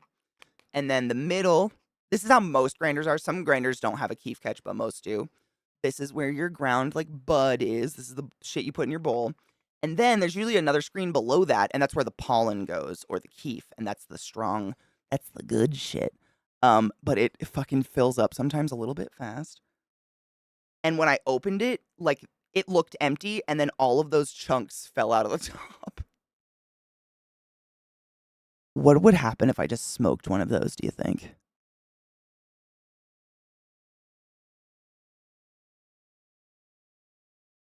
I'd be fucked. Fucked. Fucked. I don't wanna get it out yet because I don't have anything down to catch it. But yeah, check your keef. Don't forget your keef catches. Oh, his wooden keef box. That's really cool. That's fun. Some of the best artists I know are all ace. All that energy goes into drawing more. Dude, I know a lot of ace artists as well. I know people that can't talk about sex like at all, even scientifically. Really? Like is it part of their sexuality or is it like a something else? Even with weed, I would still need to take my hydrocortisone. It's literally what's keeping me alive right now. Taking 5 milligrams 2 times a day. If I get a little sick, my tab crashed. Don't do that. Don't do that. Um, that fucking sucks. But even if it gave you a better quality of life, I mean, that's dope, right? Get comfy because if you smoked one of those, you get glued to your spot. I wouldn't function. Stream would end. Stream would end. Yeah, exactly. But we'd probably be live for hours until Zeke realized you were passed out and drooling. Just stuck to my keyboard, my phone vibrating, Eliza calling me, Katie. I could see it. I could fucking see it. Stream would get a little more wild. Yeah. I don't know if you could green out, Katie. Oh, I can. I've done it. I honestly I don't know what it is. I don't know where that tipping point is because I don't feel it. Like I don't know if this is just me or whatever, but I thoroughly think there's a certain point where either I don't get any more high, like I'm just smoking on top of this stoned point where I'm going to stay, or I'm so high I don't know I'm getting more high. Jesus Christ. But it has happened like once or twice, usually with an edible. Usually. And I usually can't tell. Usually I get called out by Zach, who's like, babe, you're swaying. And I'm like, I might have taken an edible. And I guess this is what I do. But I don't know. But I honestly I don't like greening out. Like it's not what I aim to do. I don't like to be that high. I think it's kind of a waste of weed in my opinion. On Fridays we smoke a shit ton of weed, but other than that, like I don't normally use my keef. I save it for when I'm too poor to buy weed and then I just smoke keef. Cuz then I'm so high I forget how poor I am and I still am high. Make any sense? Yep. I know, that's what I'm saying. My phone.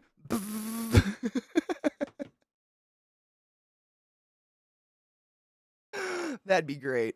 Is it just me or does White Claw I've never had a White Claw. Taste like you're drinking TV static while someone screams the name of a fruit from another room? I've never had a White Claw, but that's what seltzer tastes like to me. Any of them. Any of these fucking flavored waters these days, literally. It's drinking TV static while someone screams apple from another fucking room. Shut up. That's yeah. Yes. That's the best description I could ever fucking come up with. Oh, your adrenal glands are effectively dead, so it doesn't produce cortisone like yours. Yep, that makes sense. Luckily, it'll only be like 15 minutes as long as he goes live at normal time. Can you imagine? I've only left my stream on one time ever. Literally, I don't know how it happened. I just got up, turned all my lights off, went upstairs, and like an hour later, Eliza texts me and she's like, "Yo, your stream's still on, but it's just like a black screen." It was just my black basement room. Once. Once. One time. Where did that link go? I just opened it. Motherfucker. There it is. I got it, Lizzie. Sometimes they fail. What the? Where do you find these things? Y'all's TikToks are fucked. Any weed in my system would green me out since it's been over 10 years since I smoked anything. Oh, yeah, you'd be done for. I like imbibing things, but I don't like losing control of my facilities. Same. My faculties, excuse me. Like, I like to drink not sloppy drunk. Same. I never want to be sloppy drunk. That's never been a goal. I had a buddy hand me a cookie that his mom made that was baked with bud. Apparently, they only made 12 cookies in the back. Oh my God. Nope. That's a lot of pot. Are you still high? Literally the ghost of a flavor. They're so depressing. I do not understand them. Bubbler's a good seltzer drink, and I hate seltzer too, but I had to find something to replace Pepsi. I totally get that. Like, I drink Monster, like Monster Zero and shit like that. I try not to drink shit with sugar in it, like real sugar, because it's for your teeth and stuff. It's just not a good idea. Um, like, we all have little sins here and there. Every time I've had a seltzer, I'm like, this is bad. I'd rather just drink regular water. Like, or regular, just, carbonated water. It's the weird, like, screaming a fruit from another room that I don't understand. I feel like I'm drinking someone's watered down juice that they like spit in or something. It just feels like something I shouldn't be drinking. There's no fucking flavor. Why? Just drink water. I had a buddy hand me. That's too much. That's too much. I once had a fucking cake, a whole cake in Amsterdam with 3 other people, and 2 of us had the times of our lives, while the other 2 people, a couple, so might have synced up mentally, had the worst trip of their lives. One of them did acid before, like, before eating the cake.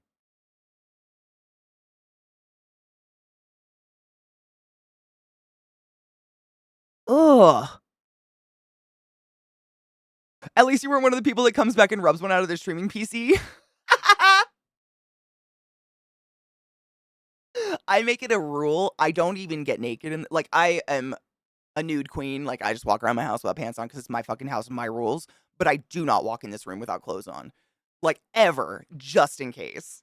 And I'm not ashamed of my body, if that's not apparent. It's like, I'm not getting my stream canceled because I'm an idiot. Like, I watch that shit every day when I end stream. I pull open my taskbar and, like, make sure everything's closed because you just never know. Like, I don't know, man. People aren't. I'm not that paranoid, but I feel like you need a little bit of paranoia when it comes to that. Like maybe a little. No, okay. I was gonna say like that was a terrible idea. That's honestly helpful. That's exactly what I usually tell people when people ask about like the risks of weed.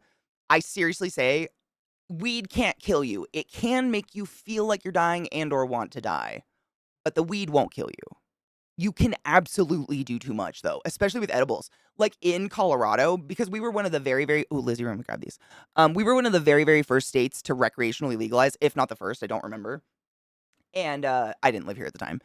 And because of that, people that don't normally imbibe started imbibing quite regularly. And so many people went to the ER because of edibles that now every single time I buy weed, the bag has this piece of paper this long stapled to it on safety instructions on how to consume edibles. I don't like edibles for many reasons, mostly because it's not controllable. I don't know when I'm going to get high and I don't know when I'm not going to be high. Versus smoking, the moment I take a hit, I'm going to be high, and I'm going to be high for literally maximum an hour and a half. 2 hours if it's the best weed in the world and I haven't eaten in a week and I haven't smoked in a week. I don't know. Maybe. And then it's over. It's done. And then I can take another hit and get high again. And I like that. I like knowing that I can control when the fuck I'm going to be stoned.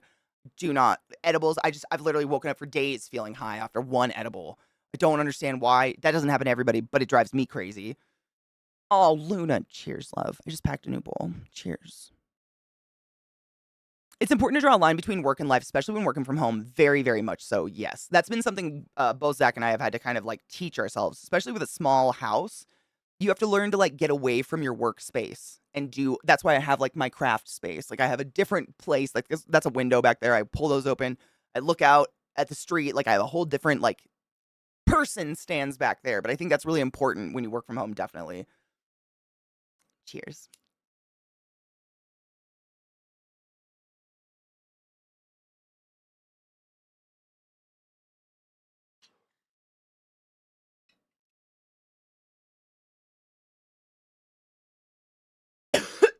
CJ, that is easily one of the best videos that ever exists in the world. Why do white people make that edible so strong? I just wanted to be high, man. And now I'm in space. And I ain't no astronaut. But while I got you here, you guys got any questions for God? I love him. No, Con, I wouldn't. I mean, you could, but I wouldn't. I like taking an edible like an hour before bed and have it help me sleep, but I don't take them during the day. How many milligrams do you usually take, Kona, just for curiosity? Edibles should be used with the same rules as trying to cook pasta. Step 1, think of how much weed you can handle in a normal instance. Step 2, wrong. Yeah. Always wrong. Yeah. Yeah. Oh my god, what is happening in my stream? You mods. Does anyone have questions for God? I'm about to meet him. That one. Why? Hard same. Why, though? Why? Pourquoi? I'm a lightweight too, Kona. That's why I asked. The edibles that I take, if I take them, are 2.5 milligrams. No shit. 2.5. and they send me to space. Acid.X! Thank you so much for the fucking raid. I almost said sub like a moron. Welcome, Raiders. My name's ClassyKatie, and it's wonderful to meet you. Cheers.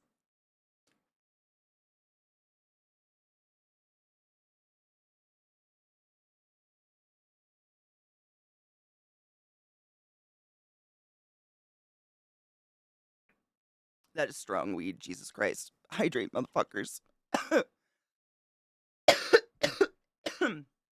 Jazz cabbage, whatever. Where's my lid? Oh no. Oh, just kidding. Drunken Trussell sound drops. What the fuck is that? What is that? When it comes right down to it, I thought I wanted a career. Turns out I want paychecks. Oh, that rings true. How are you, Acid? How was your stream? What did you do? Was it thrilling? I hope all of you raiders that have decided to come with on the raid treated your streamer absolutely delightfully.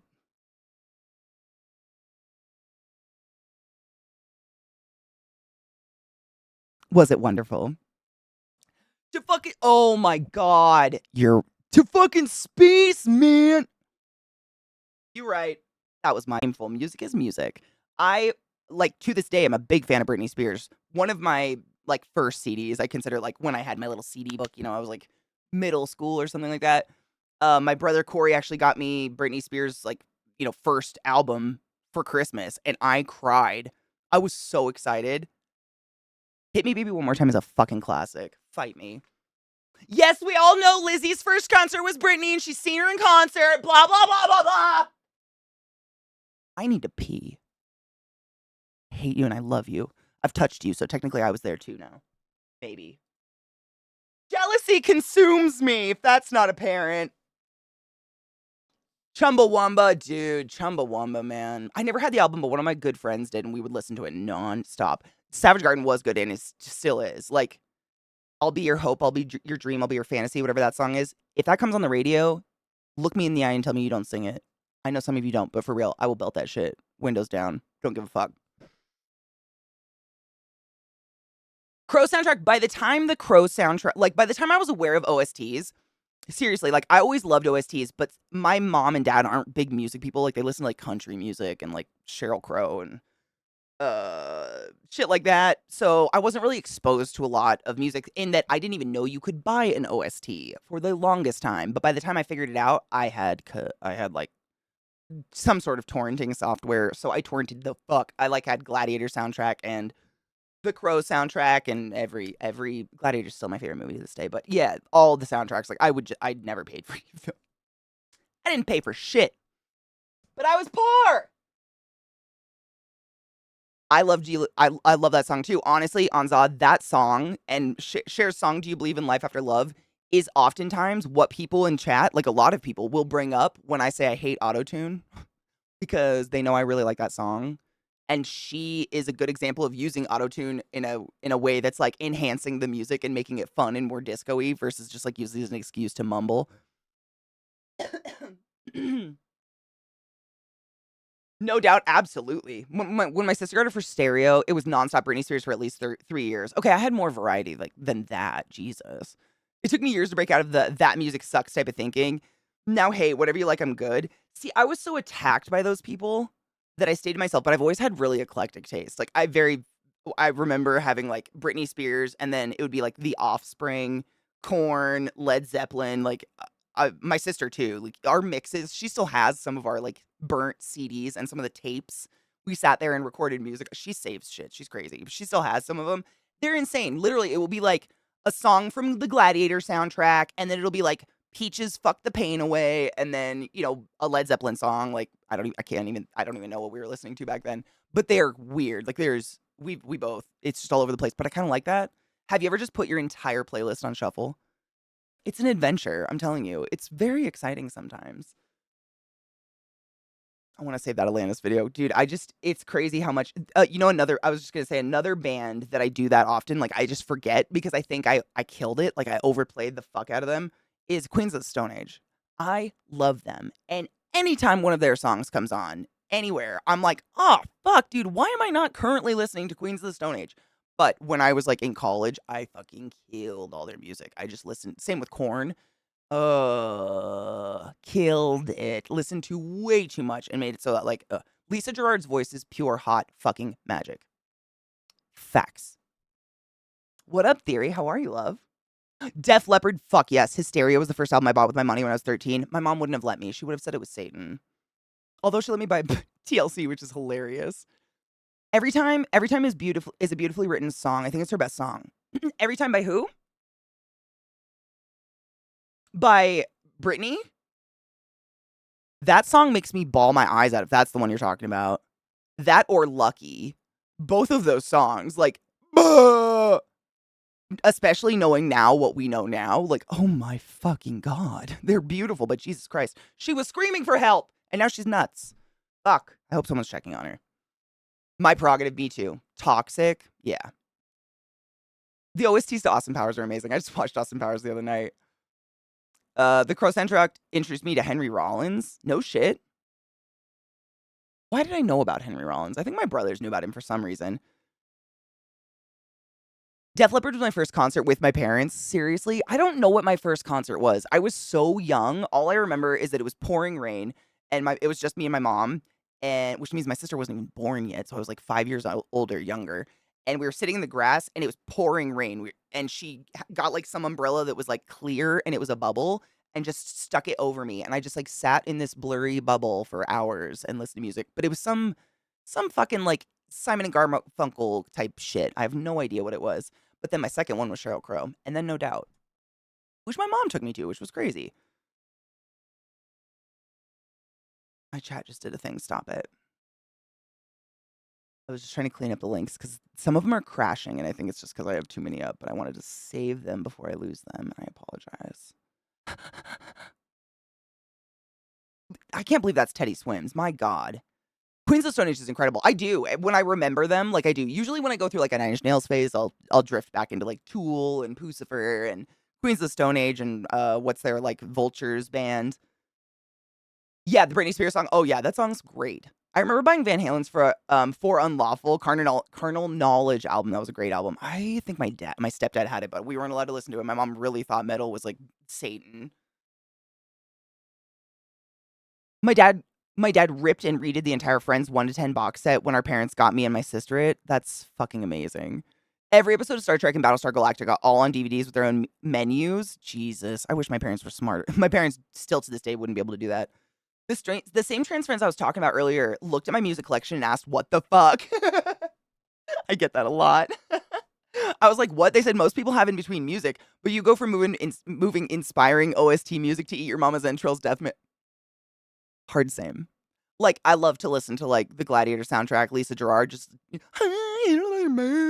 then I'll listen to Cannibal Corpse next. I love it. I'm into it. I like variety's the fucking spice, man. I don't know how my parents still listen to the same, like, 10 CDs that have been in their truck for 25 years. It's like the Shania Twain album with I Feel Like a Woman. It's Tim McGraw with the fucking I'm an Indian Outlaw song on it. And Trisha Yearwood. I could, if I thought hard enough, I could probably name every CD in there. There's no branching. I don't understand. I'm thirsty for new music. I crave it. I need it. It's the best. I don't know how people don't do it. It's great. Ooh, a game trailer? Okay, hold on. Oh, this is the one you were talking about earlier. And it's like you said it's like a 4-team, but PvE kind of battle royale thing. There's one in KC that my friend's taking me to. I'm so excited. Oh my God, it's your first one? Oh, dude, fuck yes. Fuck yes. Oh, I am so hard same. If you ever want new music or you're like interested in another very ADHD person's music list, not that I'm calling you out, but you know, camaraderie here. Um, I think what is it? Song will pull it up. There is the playlist. It is just a massive YouTube playlist that I have slowly added to for like the past 6 to 7 to going on 8 years now. Kind of crazy. But on Fridays, we like just listen to cool music and let it run. And if we hit really good songs where people are like, dude, I found this awesome song. Oh my God, I have to show you the TikTok Glut sent me. I don't know why I just thought of it. It's not related in any way, shape, or form, but I'm going to pull that up while I remember. And if like honestly, it's almost every single song because y'all have a really good music taste. I just like it and add it to the list. and I put that on random all day long, and it will jump. Like, it'll go from metal to soft ass, like, shit to soul to funk to, it's all over the place. It really is. It'll be like barred metal, but I like that. I kind of dig the randomness of it. I don't know. I think it just keeps my brain awake when I have that ability to chill and not. I don't feel like I have to go switch my music. Now there are some, like, I'm all about a concept album though, I will say that. Like, there's some music, like, if, a particular Nine Inch Nails song comes on where I'm like, at my core, I know what the next song should be on the album, I will immediately go to that album, like, I have to. Now it's a tick. But aside from that, I'm all about it. You can send them to me on TikTok. I'm getting better about remembering to check TikTok, to check them on there. I am. I'm getting better at it. It's just taken me a bit to understand the app because the way the notifications are really confused me at first. I'm not that smart, but I'm getting better. I go through them like once a week. I try. But it's weird the way they separate the notifications. So I might be missing some notifications because it'll be like you have 57 notifications and then you click it and then it's like you have 13 this, 12 this. And I'll click one of those. And then when I go back, all of them are gone. And I'm like, okay, what ones were new? And I don't understand. Like, I just don't. The app is strange. It's not very high functioning, in my opinion, but I'm not very high functioning either, so who knows? Shut up, psycho. You just send me a fucking novel. I don't have the life hours to respond. I know the feeling of relief when a thunderstorm finally breaks out after a long day of sweltering dry heat. I don't remember that feeling because it's literally just been thunderstorms for weeks. Hoors! It's just the only way I could spell whores without getting banged. Oh, absolutely. I mean, anytime, anywhere. I love music. Like, music is the most important part of my life. I need to figure out, dude. You can send them to me on there. I mean, it's hard. Like, I mean, yeah. I don't need to say it. Like, it's really hard to check DMs every fucking day for me because it's hard for me to stand still. Man, I try, but sitting still is not my jam. I have to pee so fucking bad. We have a couple more videos, but I'm literally can't think straight. I've already drank half of this on accident. Oops. Well, what happens is if there's too many, then I just like go through all of them and kind of like if I don't respond to them as I go, I forget. But also, this happens to me with Glut all the time, and I think it's because he sends me TikToks like in my DMs, and I'll open them and it'll send me to my TikTok app. And then the thing he sends me just auto plays into something else that's super similar and super funny. And then this is the disease. Suddenly I'm uh, and I just have like I've checked out now, and I'm on video 7, and I'm like, I don't know what happened. How did I get here? All the time. I don't know. Maybe that's the loss of time thing. It happens to me a lot though. Or it's so funny and relatable that I immediately go send it to 7 other people, and then forget to say anything all the fucking time. But I very rarely miss anything. I experience it. I just get really into it. I do speak in memes. This is true. I feel like it's insecurity. I feel like I'm a very uninteresting person and I don't like to burden people with my life. So I tend to just like stay very private and sad. It's fine. I just take the dogs out and it's fucking cold. Ah! Brr. It's June. It shouldn't be cold. Oh, they'll be fine. Thankfully, most animals cannot tell the time passing. Like their literal attention span is like 15 minutes, and so it's just 15. You've only been gone 15 minutes, really. That's how I give myself comfort when I leave my pups because I love them so much, and it makes me. Oh, is it so loud? I'm so sorry. Thank you. I forgot. Thank you. I was just saying I always feel guilty when I leave my dogs. But what gives me like peace of mind is knowing that most animals, they think only rats and cats can actually perceive of time passing, but dogs, like their attention span's like 15 minutes. So no matter how long you're gone, it's like 15 minutes. This is why dogs remember their owners and shit. Now it's low. Fuck me, dude. I probably panicked. I panicked and moved it too low. Hold up. I know exactly where it should be. Right there. Still like hearable, but not too bad. That's just the decimal point I've been leaving out lately that everybody seems to be pretty chill with. Yes. It's hard to tell. It's so small on the disc on the fucking thing, on the OBS thing. but I try, and that one's been pretty good so far, so I've been sticking with it. I appreciate you. Sunshine? Dude, I can't wait. Like, I'm worried that there's not enough sunshine for my garden to grow. Like, the water's great, but we do need sun eventually. But my poor plants, my sunflowers need some sun. Who confessed us in? Hi, Jade. How are you, love? It's a D4 campfire chat live stream. What is that? What does that mean? What is that? What is that thing?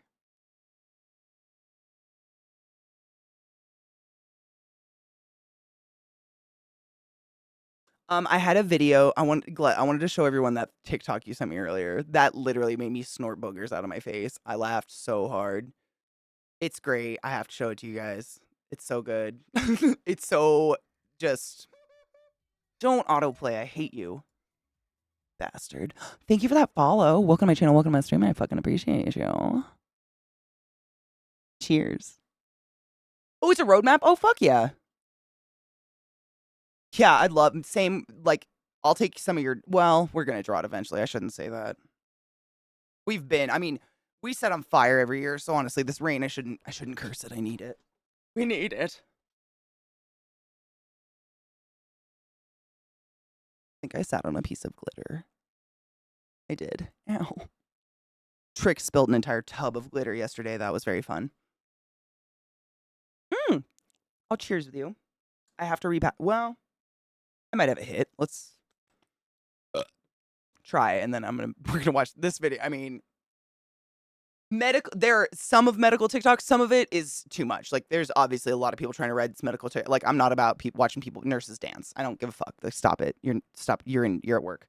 But some of this shit is so fucking the stories, like medical people telling their stories or like reenacting them. I've told you, Glet. I've definitely told Glet, but I think I've told you guys a story a couple times about the guy in the ER, long story short, who just like unleashed a tub of black bile out of his asshole all over both of our feet in the ER and looked at me and goes, I think I've shot myself. And I was like, yes, you indeed did. Let's sit down and take care of that. And it was frightening. That's what this reminded me of. Like, just that fucking, why is this normal? Yeah, he was fine. He lived. I do not tell funny stories if they don't live. That's not fair if they can't laugh with us. In my opinion, he was fine. He just had, like, so literally, if you shit, like, curdled black stuff, it means there's a bleed probably upwards in your intestines or tum-tum, and your stomach acid causes your blood to turn black and curdle, so it looks like coffee grounds when you shit. Real talk. If your shit looks like coffee grounds, please go see a doctor. Music, where are you? I must pause you.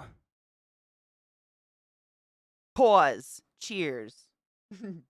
I feel like I'm just itchy now because I went outside. I feel like there's gonna be a mosquito on me at any moment. Gross.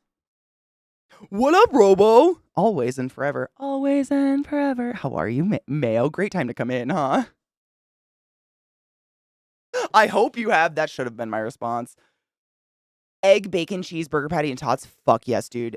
Is it an egg? An egg makes everything delicious. You're welcome. Knowledge for you and yours.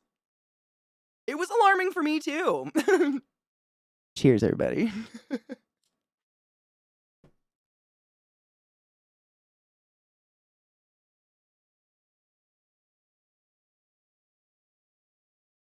I forgot this one's really quiet.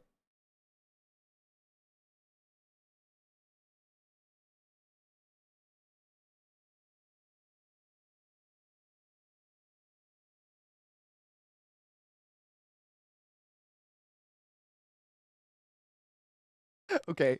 It's not even, I'm literally just listening to it. The video's not playing. I have to reload it. Sorry. I'm laughing because I know what's happening, but the video is not playing. Give me one sec. Why?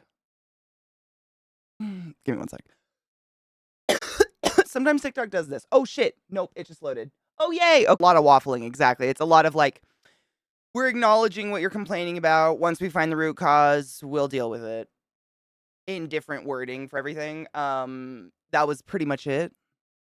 I didn't hear them really say a definitive "we are doing X." They claimed it was like what they said was this wasn't an announcement thing. It wasn't like showing off trailers or anything. They opened it off with saying It's a campfire chat, a community something, whatever, sitting around a campfire with the community. But then they just asked each other questions for like an hour, and then as soon as someone behind the camera started rushing them to finish, the dude on the end was like, "Oh, here are the community's questions," and that was that last bit. But I think it was. I think they're gonna make us pay to change how our character looks.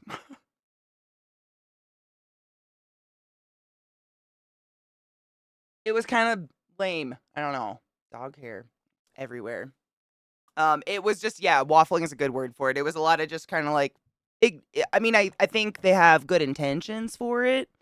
Those four people didn't want to be on camera. I feel bad for them. They were giving off vibes like we don't want to be on camera, which like in my personal opinion, I don't think they need to do a camera thing. They could do this as a podcast. And we could have literally just been playing Diablo and listening to that at the same time, and I would have got the same amount of information. I feel bad for people that just they're devs. They didn't sign up to sit on a camera. Like they're not media trained. They don't know how to talk to a camera or talking to the mic or whatever. So like, they had audio issues and it was hard to hear a couple of them, but like they did their best. It was okay. I mean, they had no answers for anything. I don't know why they did it really. Is that what Warframe did? The guy, Adam Fletcher he was very poignant, and he's the one that pulled up the actual community questions, and when he spoke, I felt like he didn't waffle as much or kinda wish-wash. He actually spoke on things that he did purposefully want to acknowledge or have some answers for, which was nice, but, the franchise general manager, I think that's creative director speak in, Blizzard talk, whatever, it's the head of the studio, but not like the head. He, liked oh, man, I don't wanna be, like, mean, but I think he, like, just liked being on camera, but he didn't really have much to say at all. But Adam Fletcher had a lot like, he was very yeah, he was very like, he was just eating cookies, and then I could hear it in his mouth, and I just didn't wanna hear that in his fucking mouth. That's what he said. Rod Ferguson, the franchise general manager, at one point he was like, I'm really glad we did this kind of like cool video format thing here because I think this is more interesting than a blog post. But like, was it?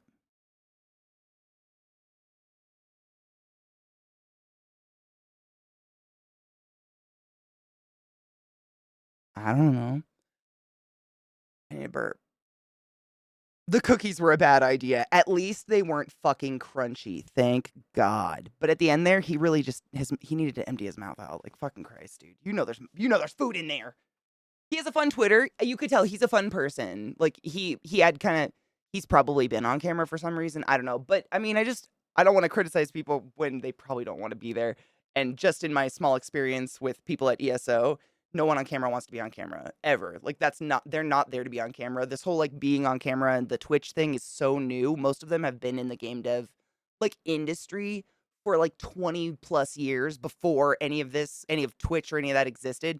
So they didn't sign on for this shit and they don't want to do it to this day. And I feel bad that they're forced to do that stuff. I think that's kind of fucked up. You can tell when someone doesn't fucking want to be on camera. Gina, she's like does the media training for everybody else at this point. Because she's great at it. Like there are people who are just naturally good at it, but none of them like it. It's always awkward. There's always like issues because the team doing the recordings are kind of special. So I just feel bad for him. You know what I mean? But yeah, she does like when someone is new to the studio or someone has never been on camera, she does the media training because she's dope at it. Yeah, she's pro. This could have been an email. Yeah. I don't know. What did we get? Which one's fun? Like, where was the person sitting? Because I don't know their names. Adam, the one on the here, the right. Is that the right for you? I don't think it's split. Yeah, the right for you guys. Us right here.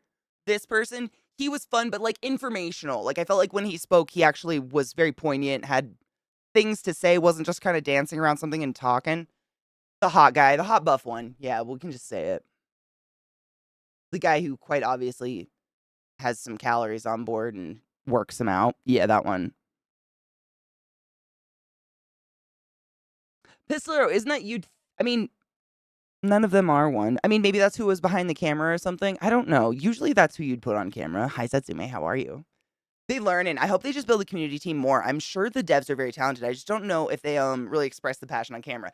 And that's what I'm saying. Like I couldn't if I was on. And I'm sure I don't need it. Like we've all been uncomfortable. None of us are our true charismatic selves when we're uncomfortable. Like we get like stoved up and weird, and you're just like you're under weird lighting. You don't fucking have any control over what people are looking at. It's weird, and like I don't even know how many people were probably watching that stream. Like thousands, tens of thousands of human beings staring at them. That's got to be uncomfortable. I'd get that way. I get that way if I'm just thrust on the front page of Twitch.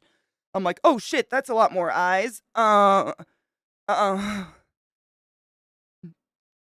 what horse?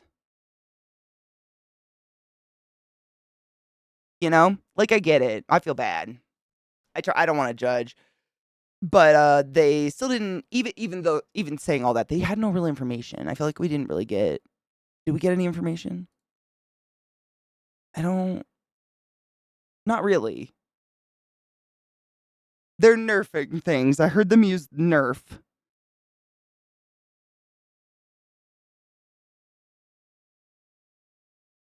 The SS?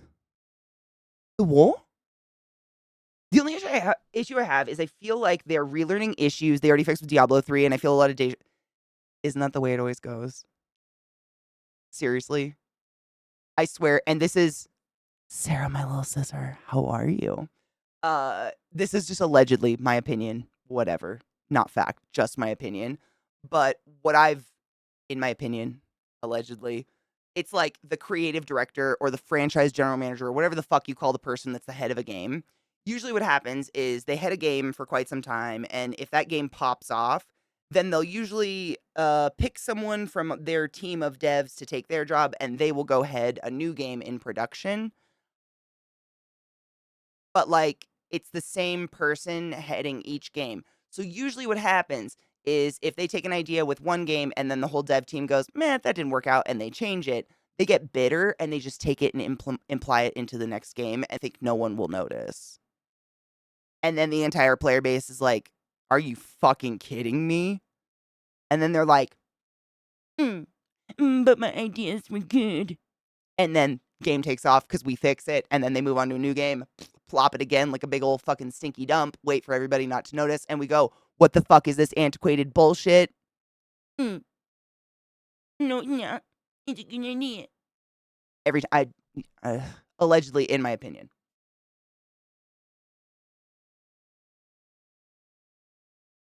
I miss you, little sister.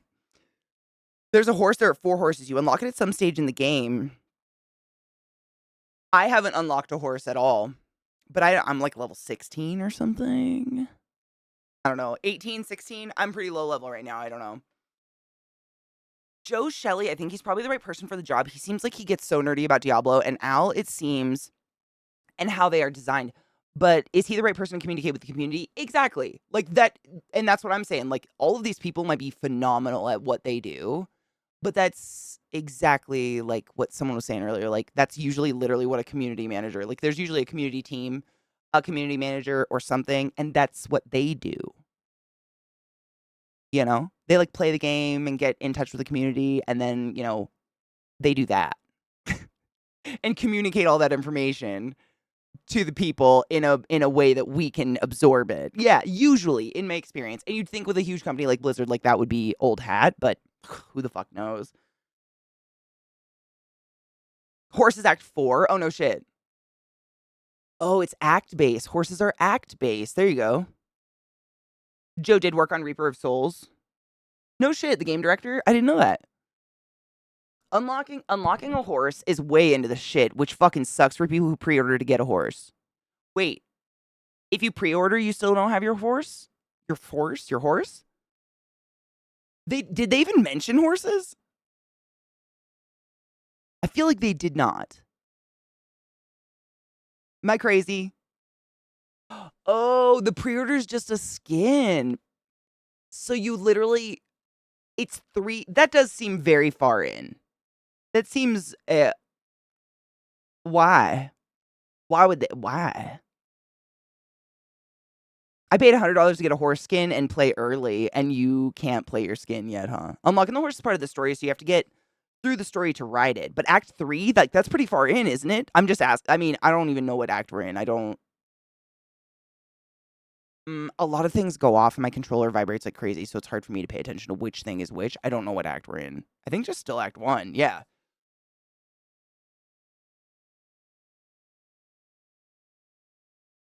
Out of context, horse skins. What a fucking horrific thing. It's the same bird logic from their anti-flying arguments for WoW. Oh, no shit. Oh, the bacon horse or whatever. Fleshy horse. It's bacon horse in ESO. I don't know what y'all call it. You only have to beat the game once, so after you complete, you get to use it on all characters. Oh, that's really nice. So you don't have to do that. Like, once I get to Act 3 on one of my tunes, then all of my tunes have a horse. That's really nice. That's fucking convenient. Of course, a horse, of course. Now that's stuck in my head. How dare you? I haven't left Fractured Peaks, and you get a horse in the desert, I think. Yeah, I'm still in Fractured Peaks too, but I move slow because I talk too much.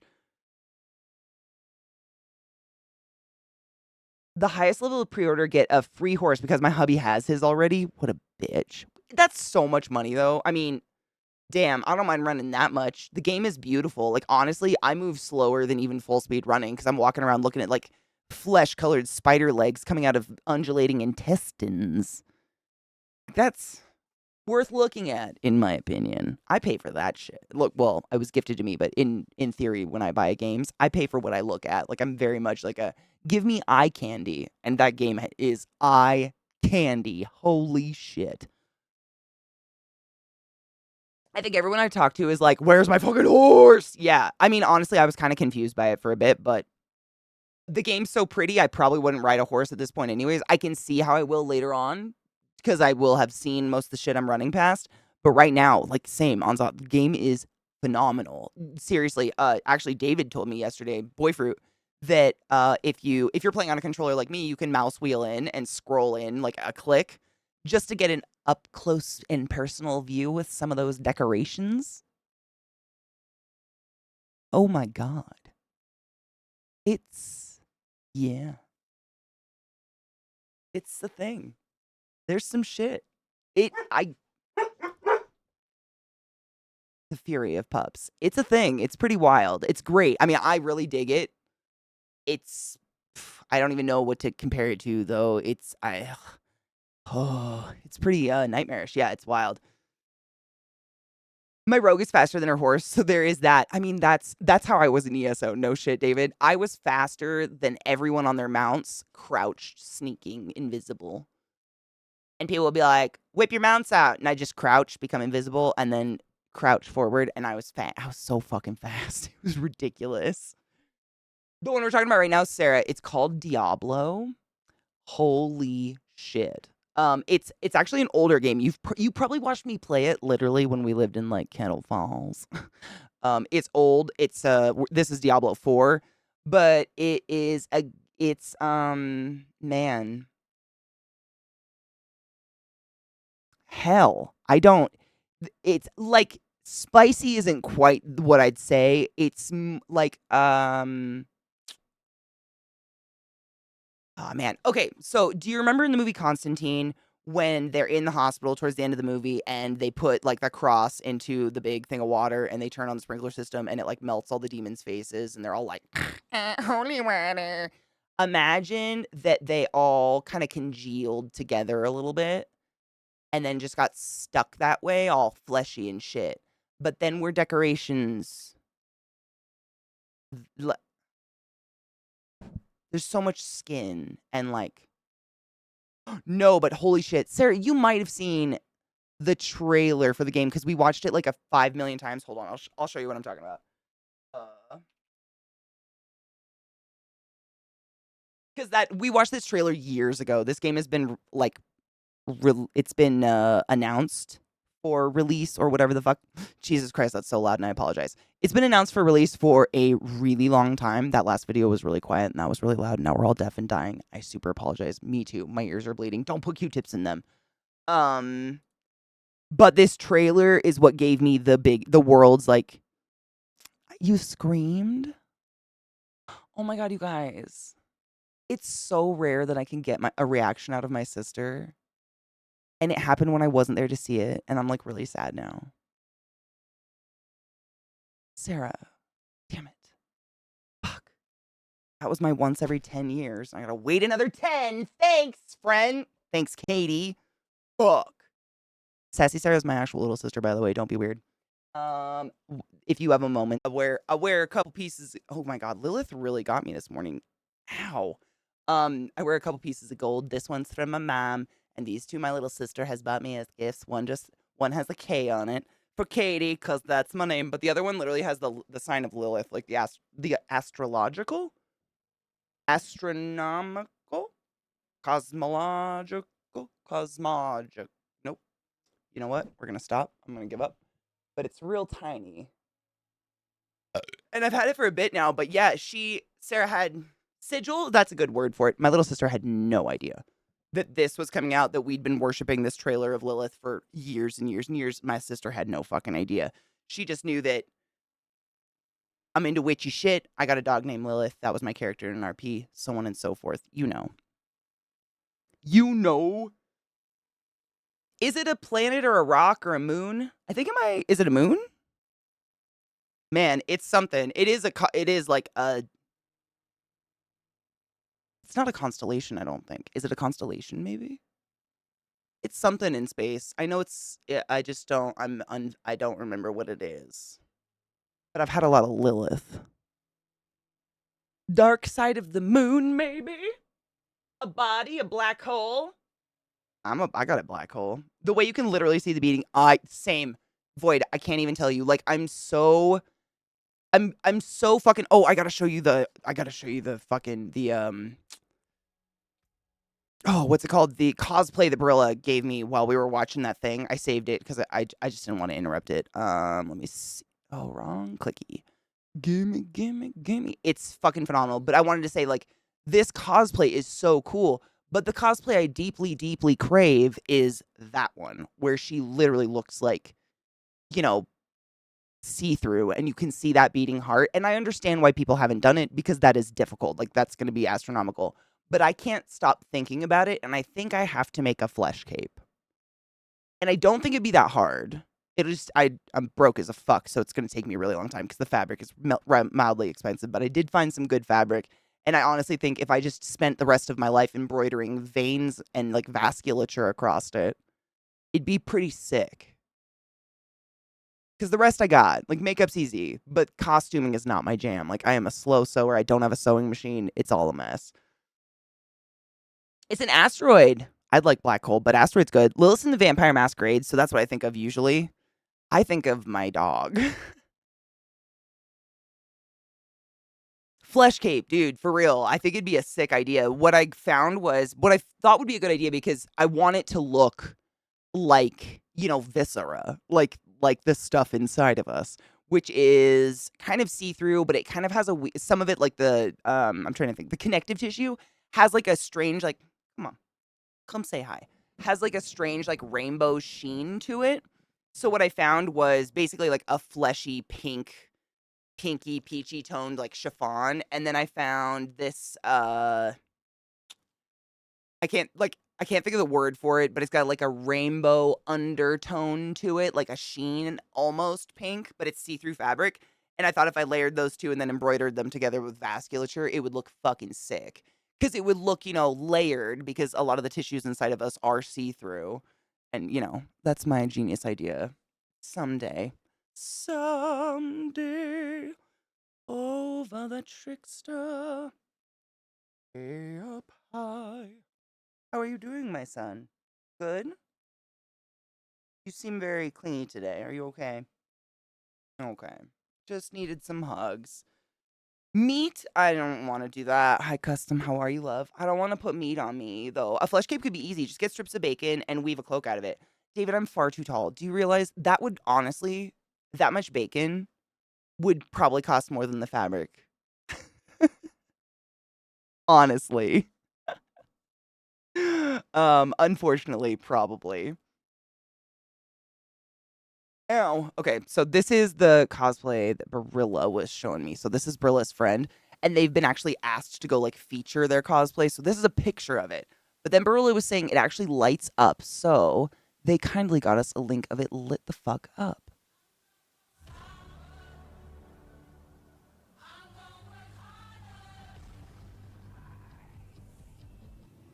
That's some metal shit. If I could blow it up, I would, but Instagram hates me, so I cannot.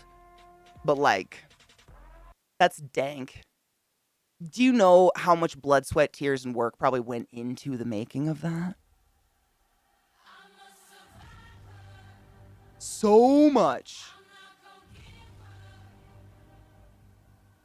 Oh, I'm sure she's working on one. She's probably, honestly, the way I think what Jessica Negri has done at this point is she waits because there's so many amazing cosplayers out there these days. She waits to see what other people are doing and does what's not common. And I'm hoping, maybe it's my selfish plea, but I'm hoping and thinking she might do the fleshy version, because no one else has done it.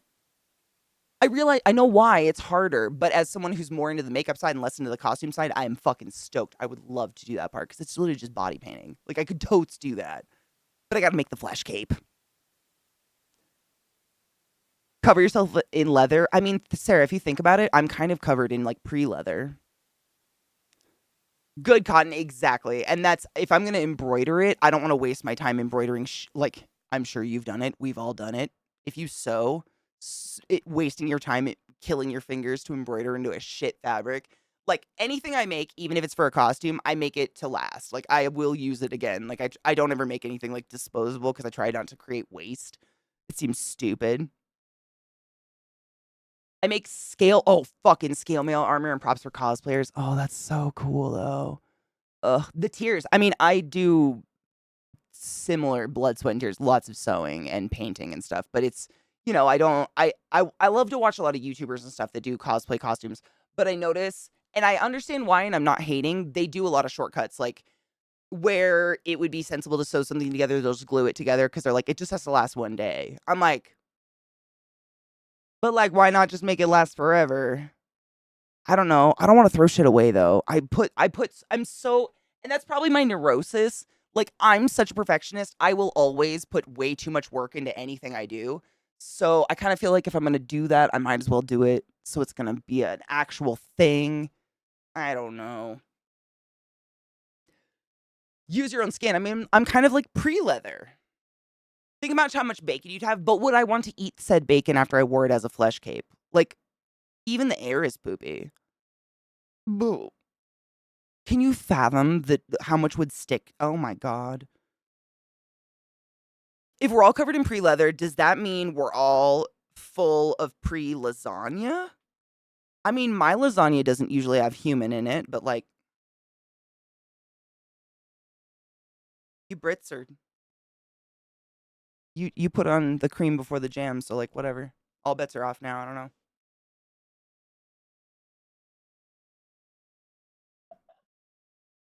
That I know of facts. That I know of. True. Doom scroll? I don't know what to do with myself. Maybe you're just tired. You might be just like full and cranky.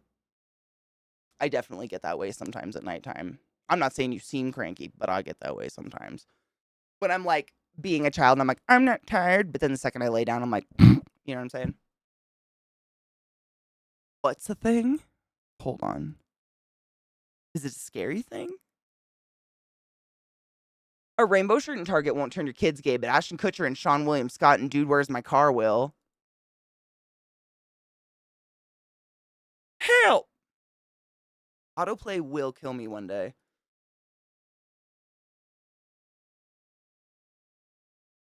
It's just, I don't understand why it keeps playing. I didn't do anything. uh,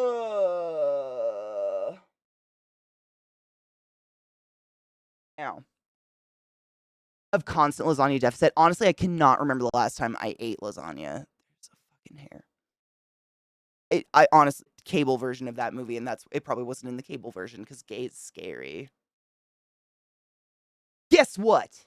My sister and I both grew up on cable versions of TNT shows in USA and whatnot, and both are mildly gay. You did great, universe! What was I reading? Oh, yeah. I was gonna say, I've been meaning to change the Hail Satan emote to the Hail Lilith one forever.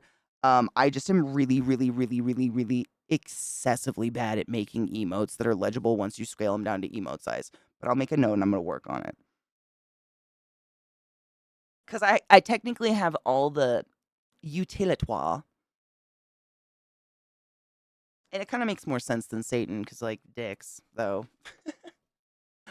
Aw, Stajan, I hope you feel better, Honeybean. Don't forget to brush your teeth and wash your face and take care of yourself. If you do it for anybody, do it for me. Because I care about that person. Dude, where's my car? It was Dude, where's my car, right? I did not sign up for conversion therapy in this stream!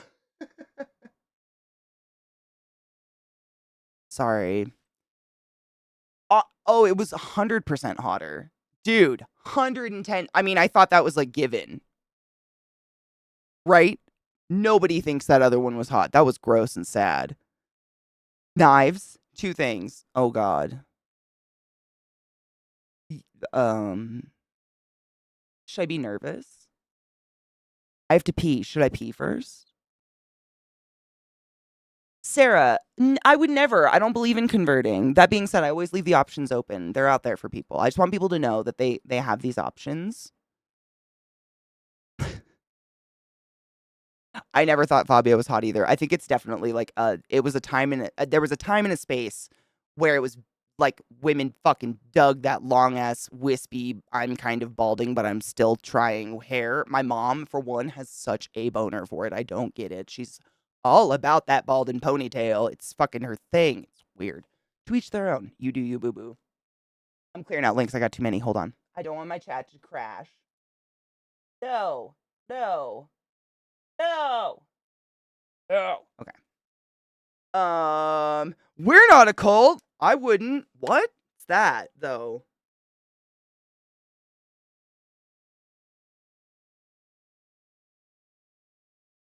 Hide your kids. Hide your drugs. Hide your drugs. Oh, yeah, we should. Yeah. I gotta pee so fucking bad. Okay, first thing. Hold on. Remember the scene from Dude, Where's My Car? That shit is fire. I forgot it. You can turn off autoplay on vids. I've done it. I do it literally constantly, and it comes back almost every single day. I swear to God. I know. Chat taught me. You've probably taught me. Other people have taught me. It's honestly, like, kind of haunting at this point. How many times I've done it, and, like, if I restart my computer, it's like, oh, just kidding. You didn't want that, did you? Having a great time. So I just gave up. Like, I don't know how to fight it anymore. It hates me. I know. I don't know if it's, like, my browser, if it's Firefox, like, fighting me back. I don't fucking get it. It's so fucking annoying. It's fine, though. We're doing great. I regret watching those people talk. I feel like we got nothing out of it and we wasted a lot of time. But you know what? We spent it together, and that's what's important. I don't use Firefox on my phone because I don't care about my phone. I only use Firefox because Chrome uses so much CPU. It dogs my computer out. And, you know, I have OBS running, and both of those at the same time is over 2/3 of my CPU. It's insane. But I have Chrome on my phone because I just don't care. Google was better.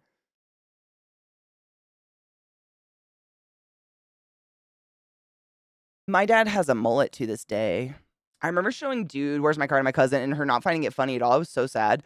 Some people don't like that dumb, like, I don't know what you would call it. It's almost like modern slapstick or whatever. I really like dumb humor, though. I have a terrible sense of humor, I've been told.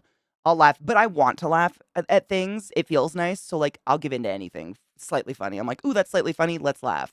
Why not? I don't know. Worst case scenario, you made someone feel better about themselves. Best case scenario, a bunch of people laugh together. I don't know.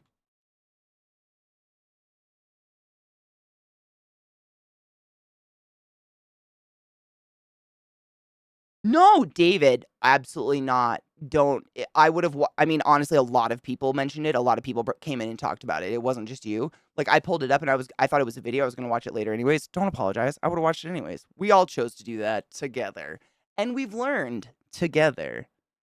Yeah. Unfortunately, we learned the hard way, but we learned together. That's important.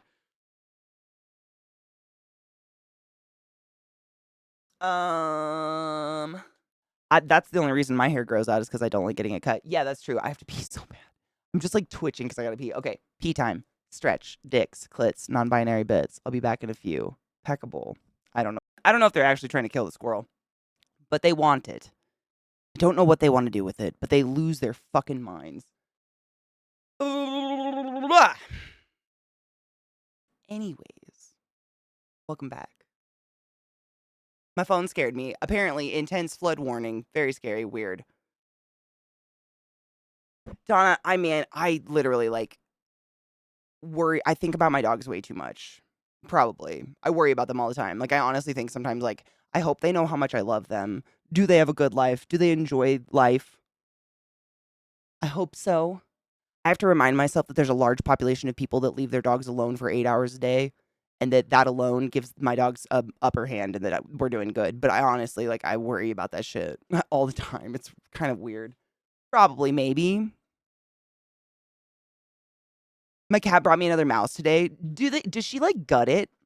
When we were kids, our mice would leave like the head and like some kidneys, but the rest would be gone. It was very interesting. It would always only be a few pieces.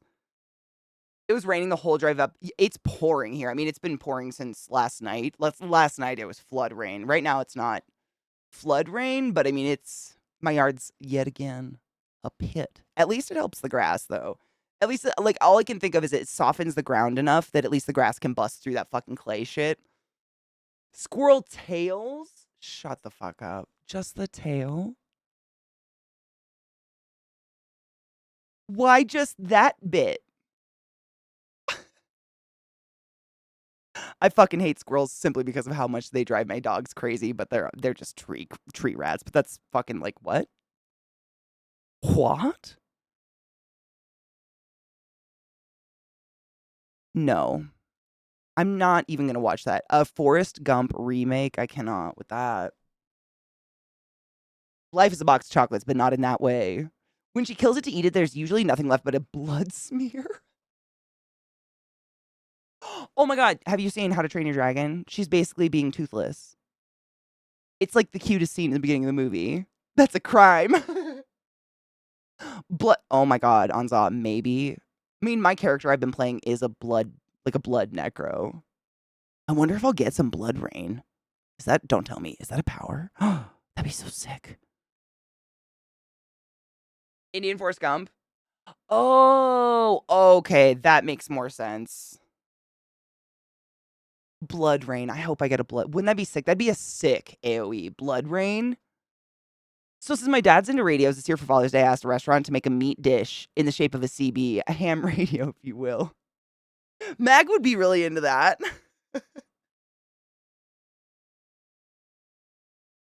Did you guys hear there was a place in Washington State that like got sued because they refused to make a gay wedding cake?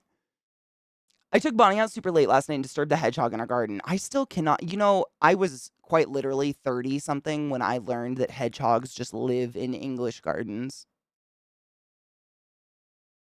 I'm I was like I'm 35. It was in the last 5 years I learned that fact. I thought they were like from fucking the sandy deserts of somewhere, like dry place, like no idea. I don't even remember how I learned that you guys just fucking have hedgehogs. It's so bizarre to me. Wild. So wild. I guess he usually snuffles around at 2 a.m. because I heard a scared squeak when we came inside and he was just like frozen until I distract Bonnie. Oh my god, cute. See, I have a wild tomcat that lives in my yard/garden. You guys know about him. I've told you, Willard. He like lives in my shed, I'm pretty sure. We put out cat food for him and he looks like a fucked up cat. Like he has like a lion face, like he has huge jowls but he's like one-eyed, one-eared, like tabby, and he's huge and he doesn't give a fuck about the dogs. He doesn't give a fuck about nothing. We got that. And then I have like I think it's the same snake, but if I ever go out in the front to do front yard work, there's one little gardener snake. It's like a 2-foot gardener snake that's always just chilling by my front door, just hanging. I've taken pictures of him. I haven't posted it because a lot of people are afraid of snakes, and I don't know. I'm worried that I'm gonna scare people with a fucking picture, I guess. But I see him almost every day, and he's really cute and small. I'm not. Oh no.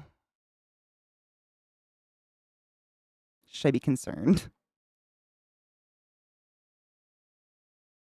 The sandy deserts of Venice. I mean, some very arguably strange animals do live in like sandy deserts of the Middle East and shit like that. Like leopard geckos literally live in like Saudi Arabian deserts. Bet you didn't know that. Oh my god, what? Wait, don't autoplay. Please don't. Please don't. Hold on. Hold the fucking phone. Hold on.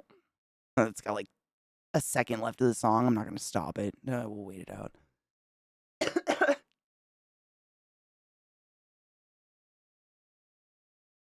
I never want to meet Sonic IRL. The diet of chili dogs must cause an oh my god. Yep. Oh my god. And like they kind of have little messy shits anyways, if I remember correctly. I've had a few friends that have hedgehogs. Or had, I should say. We have a patio rather than a grass garden, if that helps. It's all concrete. Does he live like around it or on it? Always a tabby. He looks like like the brown and black striped like lion cat. And I think he literally has half of a tail. Like he did have a long tail at one point, but it's only like this long. But it's a big old bushy tail. I mean, he's a hardcore fuck. And at least once a week when I'm out at nighttime taking the dogs out, I hear like, the cat fuck yowl somewhere in the neighborhood. And every time, like mentally or out loud sometimes, I'm like, you get him, Willard. You get fucked. He's got huge balls. Like, I don't know who this cat, he doesn't have a leash. He doesn't have a collar or anything. He just lives in my yard. And I'm totally okay with that because we have mice. Like, kill those fucking mice. Mice live in the neighborhood. They live in dry, fieldy areas. Eat them. So I put out food and let him live in the shed. I don't give a shit. Is he as fucked up as the meme cat? Wait. Which meme cat, though? Which one? No, which one? Well, I've seen a lot of fucked up meme cats. You have to be more specific. Would you like to share? I'm always down. Oh, sorry. I meant to pause. I meant to think it's going to be, I don't know what's, Glut said we're not ready. I think it's going to be cute, but I think it's going to be good eye bleach. No shit. My my oldest brother, Nick's wife, she grew up in like a really rich family and they always had Persian cats. And when her and my brother got married, my brother's a construction worker and she's a very big animal advocate. She was like, I don't like that they breed these cats to do this to their faces and stuff like that. So, but she still really liked the breed. Same way I kind of feel about pugs. Like Millie's my forever dog and I love her so much, but I would never like buy a pug. I would adopt one. No shit. But I try not to buy it because it's fucked up, right? So what she did is actually what will happen is these people will it's similar to the Scooby-Doo dogs, how people will inbreed them to get pure white ones, but they didn't realize that the alleles in the gene sequence for pure white with blue eyes is literally bonded to blindness and or deafness.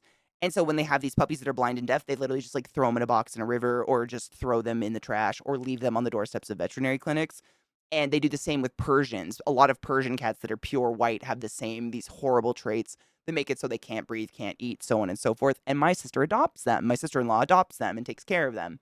And they are, I mean, they were that. I mean, none of them looked that extreme. No shit. That's insane. I have no clue what happened there. But they were wild. And this one time, I'll never forget it. We went to their house for Christmas Eve. We used to go to their house every year. And it was dark out because it's Washington in the winter and it's probably fucking raining. And we're walking through their house. And the way their house was, like they had like an entryway. And then to the left was this like front room, living room where they had a very fancy Christmas tree and couches that no one were allowed to sit on. It was like the first show for the front window of the house because apparently that's what rich white people do. Wouldn't know. They had that, and in that room was like a cat tower, but it was completely dark. Like not even the Christmas tree was on. So we're like walking by, and I go to take my shoes off, and I'm like leaning against a wall, looking in this room. And as my eyes adjust to the darkness, I notice there's a cat tower, and at the top of this cat tower is a cat, like one of her Persians. But I swear to fuck, you know how like when light shines off an animal's eyes in the darkness, like that sheen. One eye was here, and one was here, and one was like this big, and one was like this big. And like I stopped and kind of squinted for a minute, and I was like, Nicholas, what the fuck is in your house? And he giggles and he goes, That's Kitty Wampus, the newest of the pack. I've never forgot the night. I mean, it haunts me to this day. It was a sweet cat, but it was so alarming to look at. But that's the kind of deformities that happen to these cats when you try to hyperbreed them to get like super pure white ones because racism goes beyond skin color of humans, apparently.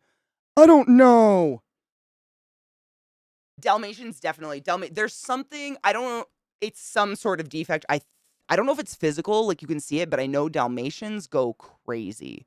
Dalmatians, Chow Chows, and I have to repack my bowl, but happy 420. Dalmatians, Chow Chows, and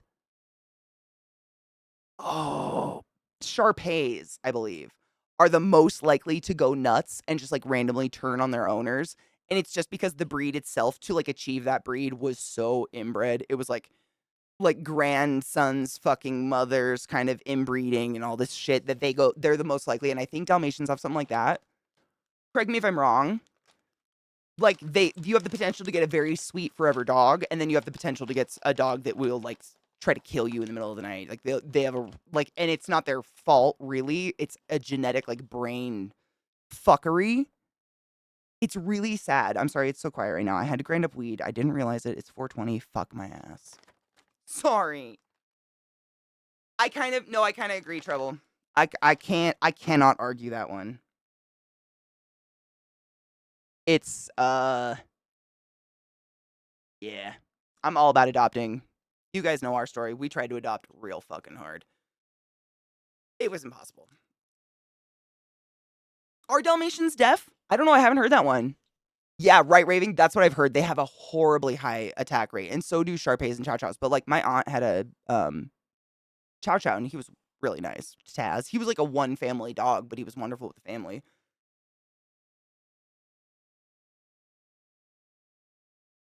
Bubblicious, what more can we do?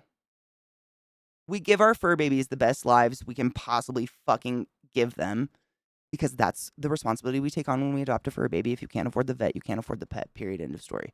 But like, what more can we do? I know that's true. Isn't it kind of more oh, she'd be okay. Good. I left Discord open. Isn't that more fitting that we miss 420 on Friday? I think this is the fourth bowl I've loaded today. That's a lot. A peace offering? I'm worried. I'm worried. Most working breeds have far lower rage issues. Aren't most working breeds way older? Like they're like I kind of looked into that when we got the poodles because our dogs are purebred for all, and I will talk shit about purebreds. If you can adopt, I always say that. I think personally, morally across the board, that's always your best option. We got dogs at the beginning of COVID when everybody was like, let's adopt dogs, which they then have fucking abandoned, you shit fucks. But we couldn't adopt a dog, and on top of that, I had Millie, which like, let's be honest, there are many the hedgehogs are closer to being a dog than Millie was. She was precious, but she was a little bean of fat. And because I had Millie, every shelter was like, you can't adopt a dog because you have a female dog and she's going to be territorial and kill the dog you adopt. I was like, "Oh, can I just bring her and let you see the dog you're telling me is going to attack and kill other dogs, please? I'd love to do that, please." Like that was their so we couldn't any shelter that actually had a dog wouldn't. They just wrote us off. Like, come on now. Come on now. It's basically the growth. I'm not a baby, I'm a tumor. I mean, her so frustrating. So we tried to go as ethical as possible. We went with people that have been breeding for like a bajillion years, and they breed dogs specifically for seeing eye dogs and stuff like that. Not just seeing eye. What's it called?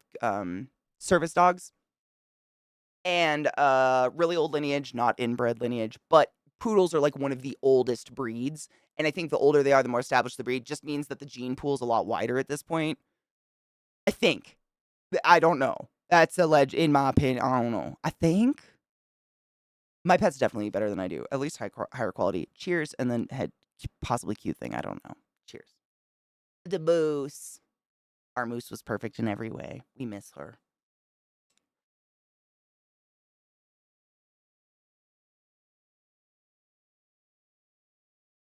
No shit, Viana. I even sent a picture. I sent a picture of her with her dead legs out behind her, and I was like, "This is the dog you're telling me I can't. I can't adopt one of your hundreds of puppies because of. And they just didn't reply. Like, she literally had 3 teeth that wiggled. What is she gonna do? She's perfect. I ain't hating. But, like, what's she gonna do? And I think it's stupid, like, I don't know the word for it, pretentious, uppity bullshit like that, that really does drive the breeding market, the purebred market. If if it doesn't, I'm not saying easier to adopt a dog. I still want good, ethical, moral people that are capable of paying for a dog and their vet bills to be adopting dogs. But I think there's a better way to go about it than the way they do. Like, it just seems like they keep like a cool club, like a cool kids club, like a clique of like, are you hippie enough? And it's like, bitch, what? Like, how many people apply have an already put up 9-foot fence surrounding an enormous yard? And you're saying I can't adopt a dog because of this seal on the ground that snorts through its tooth? You know? Like, I don't fucking what? And I've had dogs my whole life. Like, I consider myself a pretty fucking apt dog carer for other, whatever the fuck you want to say. Happy 420. That was a big hit. Holy crap.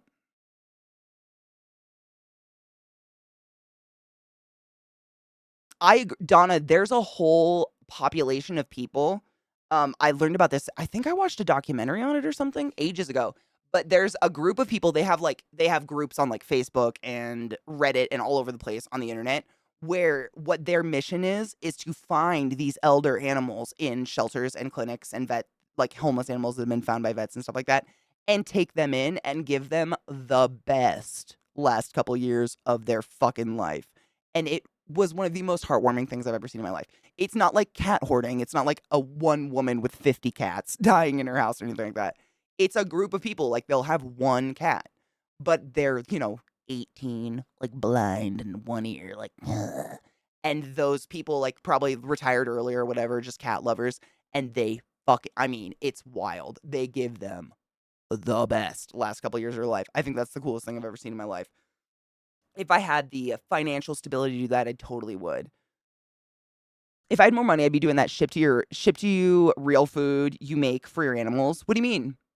My Nana lived near a fish pier and never had to go looking for eats. She always just found them and took them in. I miss that lady. My Nana had so many cats that she just found. What was the reason behind you not being able to adopt? Because Millie was, when you fill out the adoption paperwork, you have to be honest because no shit, every single shelter I've ever had any experience with in the history of me being an adult, if you're going to adopt an animal, most of the time they do a home check, meaning they send someone to your house to verify everything you put on your application. So I put down that I have a 13-year-old pug who's a female, and they immediately say you can't adopt an animal if you have a female dog because female dogs are territorial and they're vicious and they're very aggressive, which I'm neither here nor there on that. I hate when people stereotype breeds, like, let alone the genders of fucking dogs. But, like, Millie, my moose, that's the reason. Moose was the reason I couldn't adopt a dog. And they literally had other pugs. Like, I will adopt another pug. I wouldn't buy into it because I don't want to perpetuate it. But a pug in a shelter, every dog in a shelter deserves to be loved and hugged. I don't give a fuck what it is. Like, it was, if I wasn't so pissed off about how unreasonable it was, it's funny in hindsight. Like, I love my dogs, don't get me wrong. It's funny in hindsight, but it was infuriating because it was so dumb. It was, I don't even know what to compare it to. It's like she was basically amorphous. You guys saw her. Remember her running away from my desk and her little legs behind her? Sealing? Like, what the fuck was she gonna do?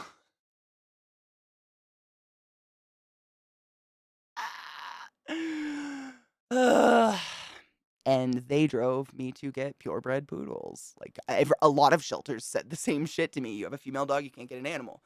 It's like, are you fucking with me? I've grown up with dogs my whole life. If you are a good dog owner, you can have more than one dog, regardless of their genitals, for fuck's sake. Jesus Christ, be a good dog owner. Like, what? They want to do a background check, a house visit, what your job and hours are, a backyard that's fenced, a visit with the animal to make sure it's a good fit. Yo, yeah. It's pretty fucking like it's so extra, but I don't think it really does what I think they're trying to accomplish. That's honestly, Donna, we grew up the same. I grew up on like a mini farm and we always had animals that we would just like either just wandered onto our property and found food and suddenly we had a new cat, or we were kind of the house where like if neighbors, meaning like the country folk 5 miles away, if anybody had like kittens they didn't want, their cat accidentally had kittens or puppies or something, they'd ask us if we wanted them and we usually like would take them. So we always had like 5 or 6 barn cats and we always had like 4 or 5 dogs at any given time, all different breeds across the board. It was pretty wild. But we had a shit ton of property. Someone was always home. Like they were taken care of. If not, my dad built them like a heated, like hotel house outside. It was insane. They were spoiled. Like they had a good life. For spaniels, the show breeds versus the hunting herding ones, the show ones have rage issues, but not the others. I would believe that because they're breeding for I think they're, I don't need to say it. It's fucked up what they're doing.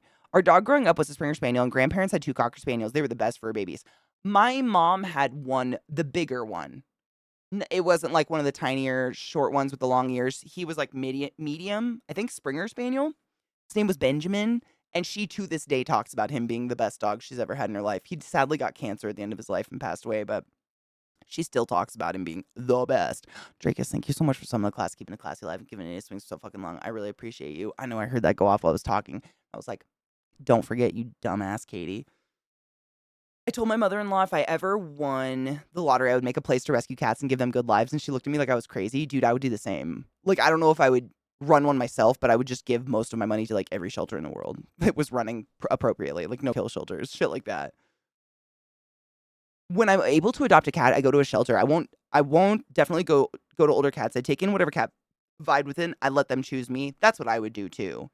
Um, unless I was like some ridiculously rich housewife somewhere where I could just like, you know, afford ridiculous vet bills and cleaning bills for taking care of these elderly cats. Because it's not just meds. They're gonna shit themselves and piss themselves and puke, and it's gonna be disgust. Like there's a lot involved in taking care of an older animal. But if I could, that's what I would do because it is sad how many animals just end up dying in a shelter alone. I'm taking care of an old ass male dog and a young female dog, and the female dog is not territorial. I've never had a territorial dog in my life, but I'm sure you're similar to me. Like, my animals are very aware who the fuck the alpha is in the house, and it ain't them. Territorial, like aggressive dogs, at their core, they're afraid of something because someone didn't provide a secure environment for them. Dogs need to have someone who gives instruction, is a firm personality. Like the whole alpha thing was disproved, but you know what I mean. Like that dominant, they need they're pack animals. They need a leader, like someone that presents a leading figure. And if you don't provide that, they will try to do that. But you have been the parent of this dog since it was a puppy, therefore it has no example of how to do that. It ends up afraid and aggressive. Dogs aren't smart enough to be mean. It's sad. I've never had an aggressive dog ever, and I've had like a billion breeds that are deemed, like we used to have this book. It was like a big, thick book with nothing on the cover or anything, but it was like every dog breed currently registered by the AKC. Every page was a different dog breed. And I think to this day my mom still has it. And it's a pretty cool book to go through. It's got a really easy key, and I still to this day remember the key. And the key was like little symbols that would either mean this dog is likely to bite, this dog is like a one family dog, this dog is good with kids, this dog is not good with kids, this dog is something else. And we have had almost every dog in that book. Like we had a Doberman Pinscher, we had a Keys Hound, Bernese Mountain Dog, German Shepherd, and I'm just naming the breeds that in this book said were aggressive, terrible with children, prone to biting. I've never fucking been bit or even growled at by one of my own dogs. Ever. The fuck? Like, that's not appropriate. And it's sad to me because that just means your dog is scared of something. It's the female, and it's only female dogs. I'm not shitting you, Donna. That was the biggest thing. It's so weird to me. I've never heard that. Our female dog loved to visit. So, I mean, I said this. I have all the same arguments you guys had. I had never fucking heard that in my life. I've grown up with dogs forever. We didn't, when someone, said like, oh, our son adopted a dog and he's leaving for college and we don't want it. Will you take this dog? We were never like, but does it have a penis? We were like, fuck yeah. It's better than going to a goddamn shelter. We've got a huge farm. Let it come run. You know, like it might get kicked by a pig. It'll learn. Spiffy, here, take my Uncle Daddy Bezos money. CK, thank you for all the love and support. Oh, you emotions. You pour into the world. I hope that it returns to you tenfold. Chat. Always wash your hands. Pee after sex. Amen. Wash your damn feet and your legs. Importante. Clip your toenails. Ugh. Happy 420. Oh shit, I'm 15 minutes late. We were late too, but isn't that most appropriate on Fridays? Yeah, I brought that up. Like that is kind of fitting. I'm closing, Katie. I'll always have love in my heart for you. Oh, for being so direct with me about drinking and meds. Bitch. In general, I'm a pretty nice person until it comes to the general welfare of someone I give a fuck about, in which case I can be quite a cunt. But I'm okay with you hating me if you're still alive. You know? And at least you're alive. That's more important to me. I want to watch this hedgehog, yeah. Before I get too stoned to even remember. I fucking appreciate you, Spiff. Your kind words do warm my heart. I don't know. I don't know what it is in me, but like people saying nice things makes me cry. Vets may have a foster program like Domestic Dan does with Leela, which is I love that they let foster programs actually happen with dogs and cats nowadays. Trying to find all their past trauma can take work, and that's what I mean. It takes a lot, and like honestly, Crimson, like I agree with you. Then you have to deal with the shitty neighbor or other questionable owner out and about. The reason I honestly like, aside from just my personal morals on, I think it's good to adopt if you can. I work from home. I live from home. Like I very rarely have to leave home other than to do errands and run errands and stuff. I feel like I kind of live a perfect lifestyle to take in dogs that have extra needs like that. That was kind of why I really wanted to do that. And I was mostly heartbroken about that because I mean I literally have a huge yard. Like our property that our house is on is the equivalent of like 5 plots that houses could fit on, you know? We just have that much. It's the biggest yard literally in like the entire neighborhood. It's huge. Fenced in literally by a 9-foot brand new beautiful fence. We're home 24/7 both. I'm a very extensive. I've had dogs literally my whole life. I've never not had a dog. I and I just don't. It's so infuriating to me. Like I have all the resources. Like I can take on these animals that need that extra love and attention because I'm not going to abandon them. I'm never going to abandon them. I will teach them hopefully not to have separation anxiety, but like, I'm here for that extra time. And that didn't matter because I had this Millie, my moose, which is just, it's humorous. It's so ridiculous. It's fucking crazy to me. Good cut. Honestly, I think that's the greatest thing. It's really fucking depressing how many bird sanctuaries exist in the world. The whole alpha male shtick is a snake oil fucking used card salesman bullshit. It is. It was totally disproved. It's crazy. I know. I kind of like that though, because I feel like a lot of people loved to take that feature that was originally, associated with canines, wild dogs, and wolves, and they love to put it on toxic masculinity, like, you're just a fucking beta, man. Oh, that's fake, though. But good on you for knowing some Cyrillic alphabet. Oh, you don't know what Cyrillic means. Okay. Peace. And then we just know our conversation's over. You know what I'm saying? Yeah, I mean, it did. I'm sure you guys heard it too. It's all over the place. Before I lived where I'm living now, I lived with a female pit bull. She was literally the sweetest ever but it was because my friend is really good with her dogs. I've never met a mean pit bull in my life. Ever. Tomatillos, no shit. When I worked at Lowe's, there was a woman who had an agreement with our night manager. She kind of, I don't know if she had a business, but she would foster and help rehabilitate pit bulls. And a lot of them were the pit bulls that were used as bait dogs, which is Eliza taught me what this is because she actually has one right now that was a bait dog. So pit bulls that aren't aggressive enough, they'll use as a training dummy so that the aggressive pit bulls that they are going to abuse and use in dogfighting can get used to killing a dog. It's fucking disgusting. And thank fuck these dogs are rescued. But you can imagine what kind of dog you're getting out of that. And this woman helped rehabilitate them. And towards the end of the rehabilitation, when they were getting towards the adoption stage, she would come at nighttime when our store was basically empty and just walk her dogs up and down the aisles. And she had a color coding for whether or not they were like at the point where you could put your hands out and welcome them up to you. And if they wanted to be they like pets. And it was all bandanas. So they would have a rainbow of bandana colors. And she'd always come up to the front desk and be like, okay, here's the key. So if they have a blue bandana or whatever, and they always come up to you and like If you've ever been licked by a pit bull, you know what I'm talking about. It is the most like their tongue is as big as my face. It's just like this hunk of meat. It's fully encompassing when a pit bull loves you and wants to lick your hand or they're just crazy. They're so soft and so pretty and never there I don't know. I know that doesn't mean there's not a mean one out there, but the amount of dogs I've experienced in my life that are mean who look more like the Taco Bell, Yokiro Taco Bell dog and or Lassie far outweigh pit bulls. And by that I mean I've never met an angry pit bull ever, but I've seen a lot of angry like golden retrievers. I've been death barked at by a few golden retrievers on my runs. Always tiny dogs. They fucking hate me.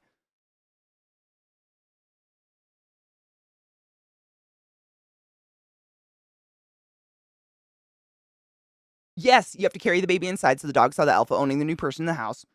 And my SL had to give the dog more attention when they came into the house. This is a terrible explanation. I know I totally get it. Yeah.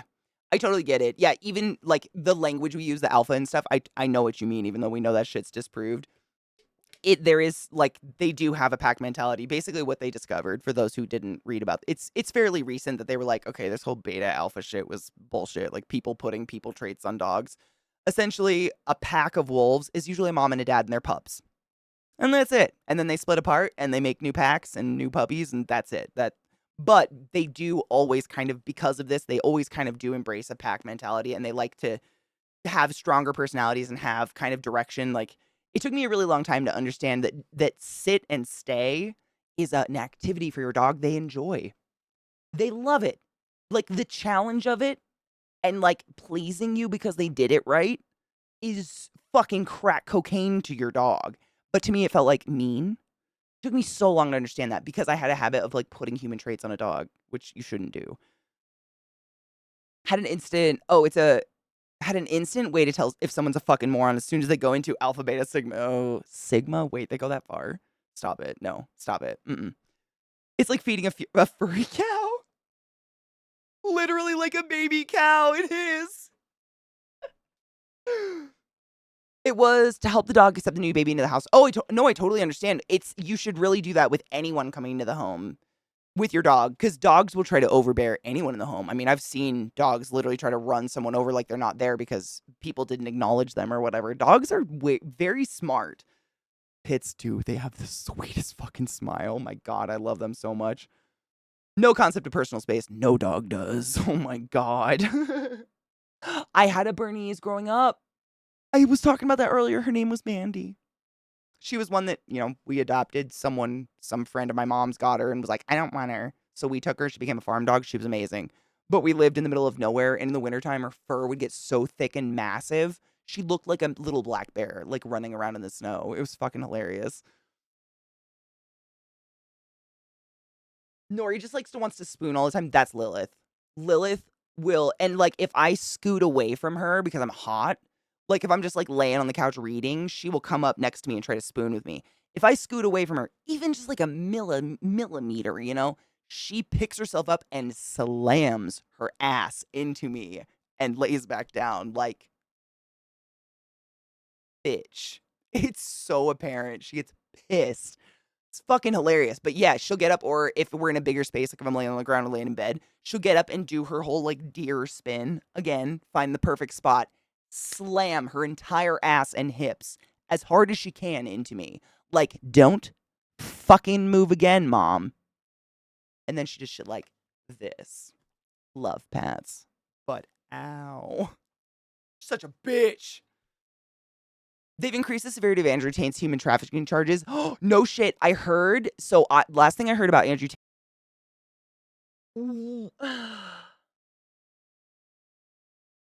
What is that? What happened and how can we as a community fucking prevent that? All love to that, but like, what the? If that crawled out of a bag, I'd hit it with something. Like, not out of malicious intent, just like get the monster instinct. You know what I'm saying? Imagine waking up to that in your face. Absolutely not. Oh my God. My ass is so tight right now. I'm so uncomfortable for that cat. Is its eyes gonna fall out? Are the eyes gonna fall out?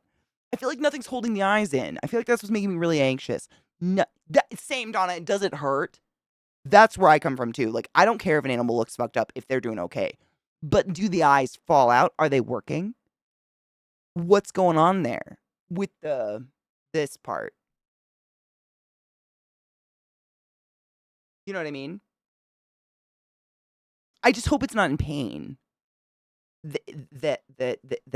Them. Jesus Christ. What a weird way to end stream with that cat. The cat with human eyes. Is that literally what he's called? I just want to try to Google it real quick just to see. I'm like, I know Persians. You guys, a lot of you were saying Persians like faces get really fucked up. Is it similar to pugs in that they've like, you know, bred them so much that their skull is so small their eyes don't sit in their skull anymore? Because that's pugs too. Um, way back in the day, and for anyone that has a pug, this is a fair warning. Way back in the day when Millie was a baby, not a puppy, she was like an adolescent, but my boyfriend at the time loved her wrinkly face, and he would like normally very gently pull the wrinkles back on her head and do the like shake her head and go, pug in a nuclear blast. And it was hilarious. But I mean, nothing, it wasn't like fierce or anything. And one day he just pulled too fucking hard on the skin, and I saw one of her eyes just bloop, and I was like, oh my God. And I grabbed her body and like shoved all of her skin back down her face, and her eye went back in and it was fine. But I took her to the vet to get her checked out, obviously, immediately. Like, she was fine. Never went blind in the eye or anything. But the vet told me, like, it's really common for, like, Shih Tzus, little dogs that have been bred to be really, really small, like, to have the shaky big eyes. Their eyes don't actually sit in their skull anymore. So if the skin gets too tight on their head, or, like, they get bonked, or someone, like, rolls over on them like too big of a dog, the pressure, the like, body pressure can cause their eyes to just, like, long story short, my sister-in-law adopted a tiny little Shih Tzu, and its eye popped out in its sleep, and she woke up to the eye sitting on the pillow next to her when she woke up in the morning. Ah! The dog is fine. They put the eye back, but it's blind. It's blue. Wild. Wild! Japanese chins. Aren't Japanese chins really close to pugs? There's Pekingese, pugs, and then there's one other one that have that smushy face, and they're just like little adorable wrinkly little dogs, but their eyes like very sadly. Happy Pride, Fox. I love your gayness. I hope you're doing well. Thank you. This one's not fading too fast, actually. This is Arctic Fox Poseidon. And then this I've just left. I'm just letting the pink fade because I wanted it to be light, you know. I didn't want that. I wanted it to be like that pale pink, but that's so hard to maintain. That's difficult, especially when you got blue. That link is not loading for me, Glut. Why? Hold on. I'll close some of my other links. Maybe it's just I've got too many open, maybe. Oh my God. Blink Motherfucker refers to a dubbed video of a cat with large eyes which went viral in November of 2018. Origin, on August 7th, 2018, an Instagram account for a cat with large eyes named Wilfred Warrior posted a video of the cat staring at the camera shown below. Blah, blah, blah, blah, blah.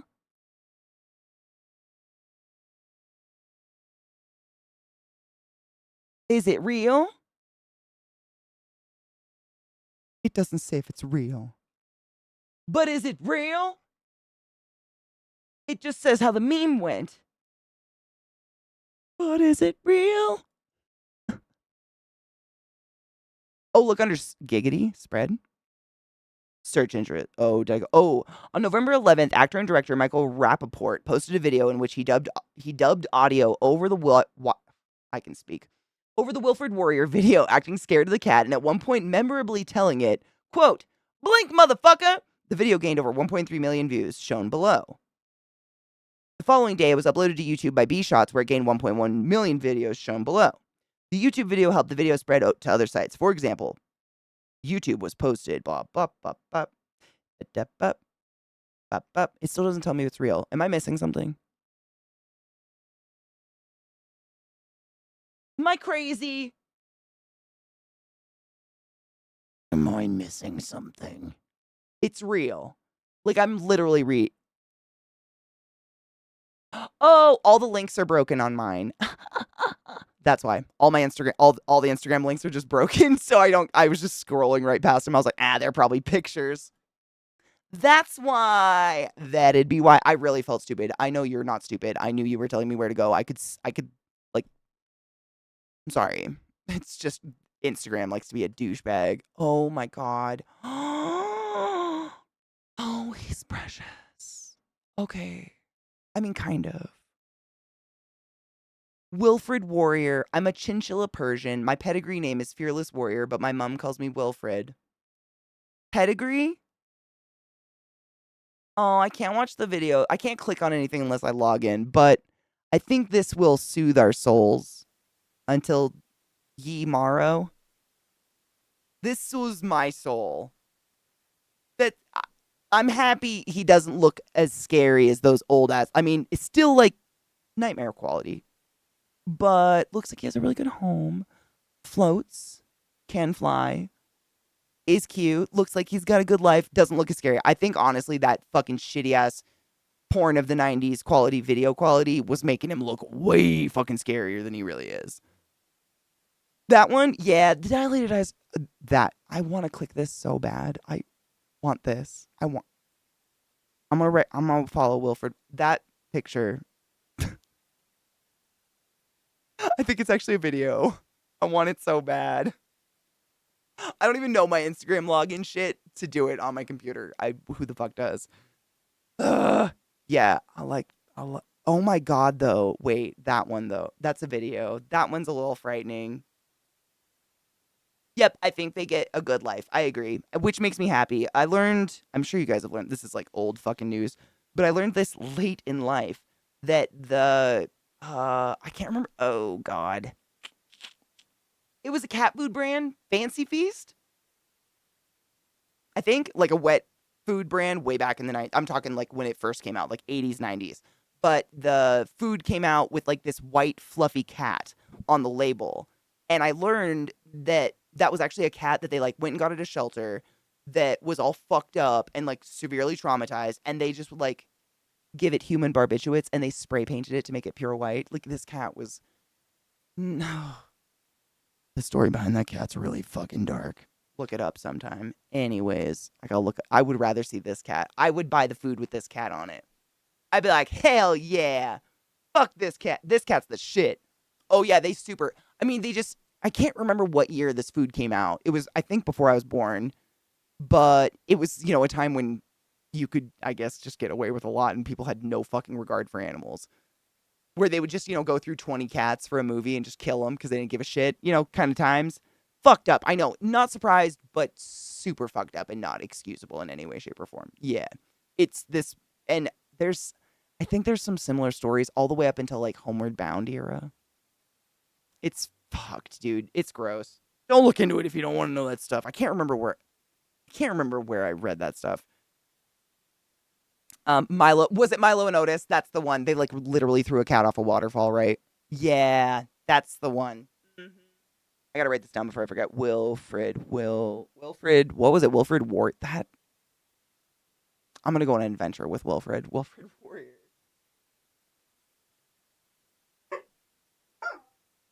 Adam, what is your damage today, Miss Ma'am?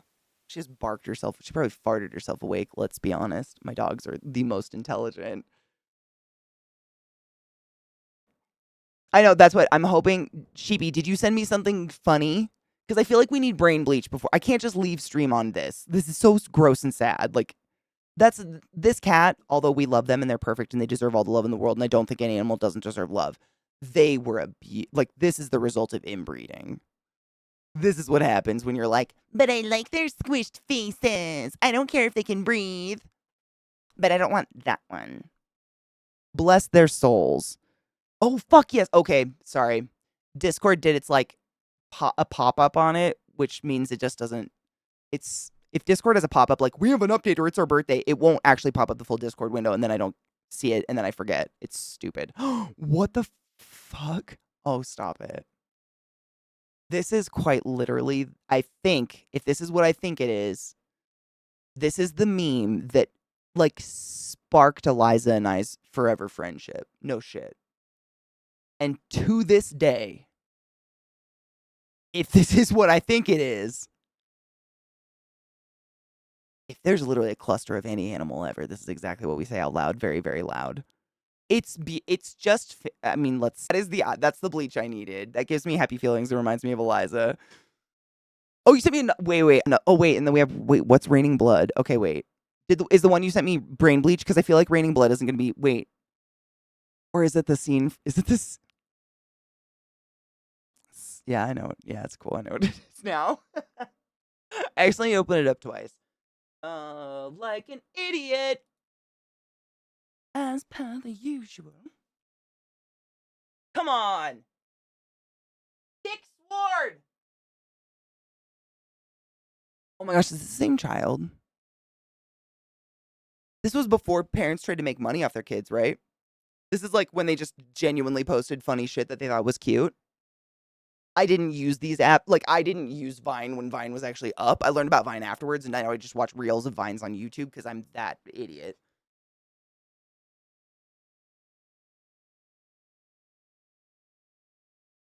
That it's honestly, it's probably one of the best parts of the entire movie. I'm sorry if volume was really high on that.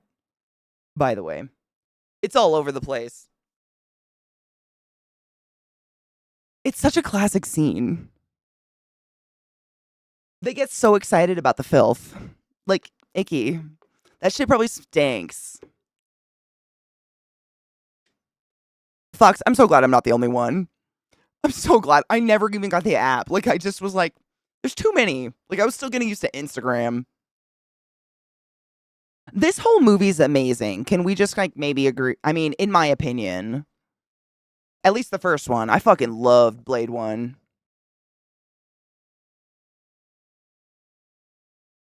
She likes the sticky icky.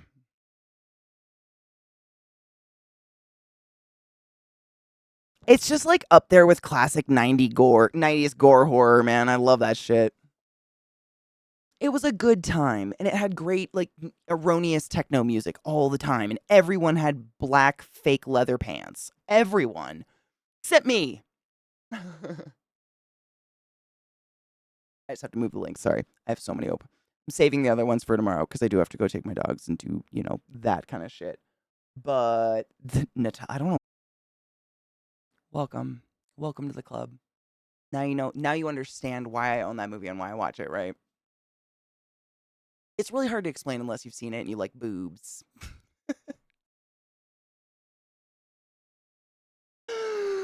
Peanut butter. That was fucking cute. I'm saving that forever. That's going in my happy folder.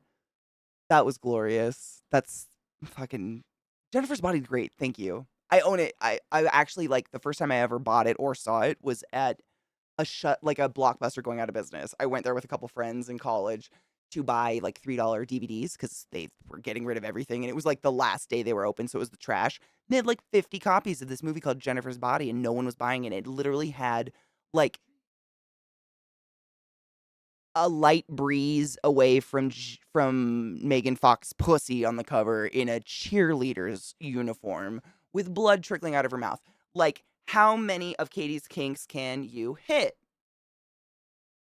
It was $3. Fuck it. It's great. It's fucking amazing. It's like good soundtrack too. I don't know. People are hateful. People have way too high of expectations, in my opinion. Thank you, Puck. Thank you. People always like, I don't know what it is, but people are like, oh my God, that movie though, the this and then that and the this. And I'm like, oh, you thought I was watching that for the plot? Oh, honey, no, this is a movie Katie watches without pants on. Like with a tall glass of wine and fresh batteries. Bless your sweet summer soul. Knee-high socks! Must I say more? If you too imbibe in such things, maybe check out Jennifer's Body and don't be such a judgmental slut. It's pretty good. And free on like multiple platforms because most people hate it for some. Or no, let me say this. Most people didn't watch it because they're like, oh my God, Megan Fox though. Everyone in Transformers said she was really difficult to work with. What a bitch. I can't watch it. I'm sure all those actresses and those adult films you imbibe in daily are really top-notch quality people too, because those statistics are always right. What the fuck? I'm gonna enjoy some titties on camera. I don't care the personality of the tit. I don't go fuck. I'm never gonna meet those. I don't get it. Doesn't make sense. Okay, 4 minutes till 4:20. Perfect. That's gonna take me how long? I'm just making sure I save all the links that I didn't go through because I do want to watch them with you guys tomorrow. But I'm also looking for someone to raid at the same time, and I'm just being gentle. So that's perfect. 4 minutes. Remind me. Lizzie, that's fucking dope. That's fucking awesome. I have nothing else to say. That's so beautiful. Why? Megan Fox is very beautiful. I've always thought she was very hot. I've always had that kind of like crush on her where I'm like, I want to be on her, but also be her. Like, she has such a gorgeous body, but she's like 5 foot. I don't know if I want that. Like, I like reaching stuff, you know? Like, I've never had to ask someone to reach for something for me. I don't know if I could adapt. That being said, if I was 5 foot, like, heels would be a viable option, I guess. Although those seem miserable to live in my humble opinion. Oh, KPP's live. We gon' raid her. That's what we gonna do. Megan Fox is in the SI swimsuit issue this year. No, but I'm quite more apt to invest in it now. Thank you. No pants is best pants. 100% correct. Squeaky. I don't know if that's a good thing, but you're welcome.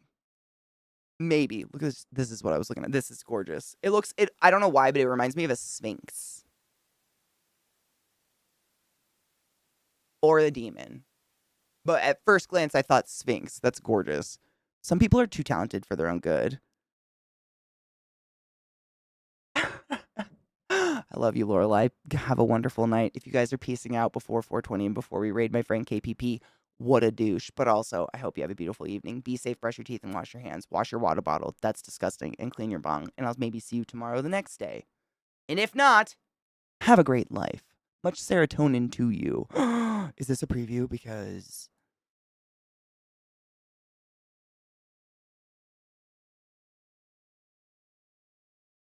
thanks. Hand check. Thanks, BDO. I'll check that out in a bit.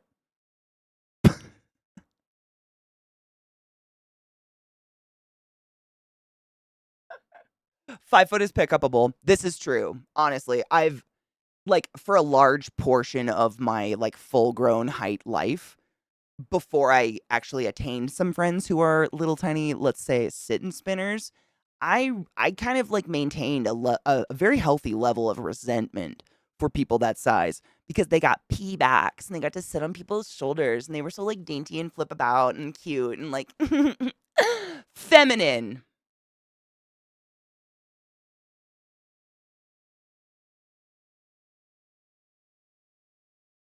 It's rough growing up being the one giving the piggybacks, you know what I'm saying? But that's fine.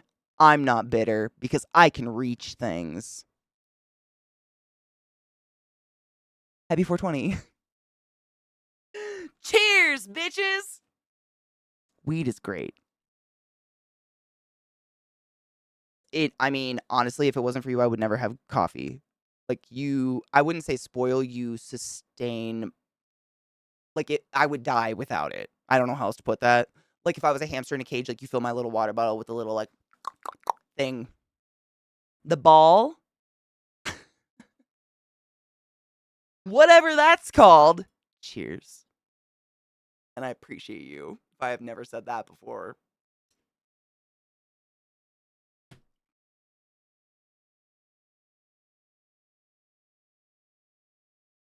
Donna, I do the same. If I'm not chilling with the streamer, but I always try to go with the raid because it's fun. Okay. If you don't know KPP, otherwise known as Katie Peters Plays, one of my dearest, oldest friends who I've met on Twitch and in IRL, we've gotten to do many TTRPGs together. She's fucking great. And she is another great example of how I've never met a Katie I didn't jive with. Like, I don't know what it is. We just tend to be like very jiveable. I don't. That's not a word I want to use. That wasn't it. She's awesome. Go say hi and be nice, and then go do your own thing. In the meantime, I'll see you tomorrow. Bring music if you want to listen to some. I'd like to play some Diablo or whatever. I know a lot of my friends. I can see you guys out there. You're like on the fence of maybe trying the game, and I selfishly want you to come play it with me. So, I just punched myself in the nose. So if you're mad about that, the karma already hit. Look at my boy. He's like, Bob, it's time to go on a walk because the yard is mud. Such a good boy.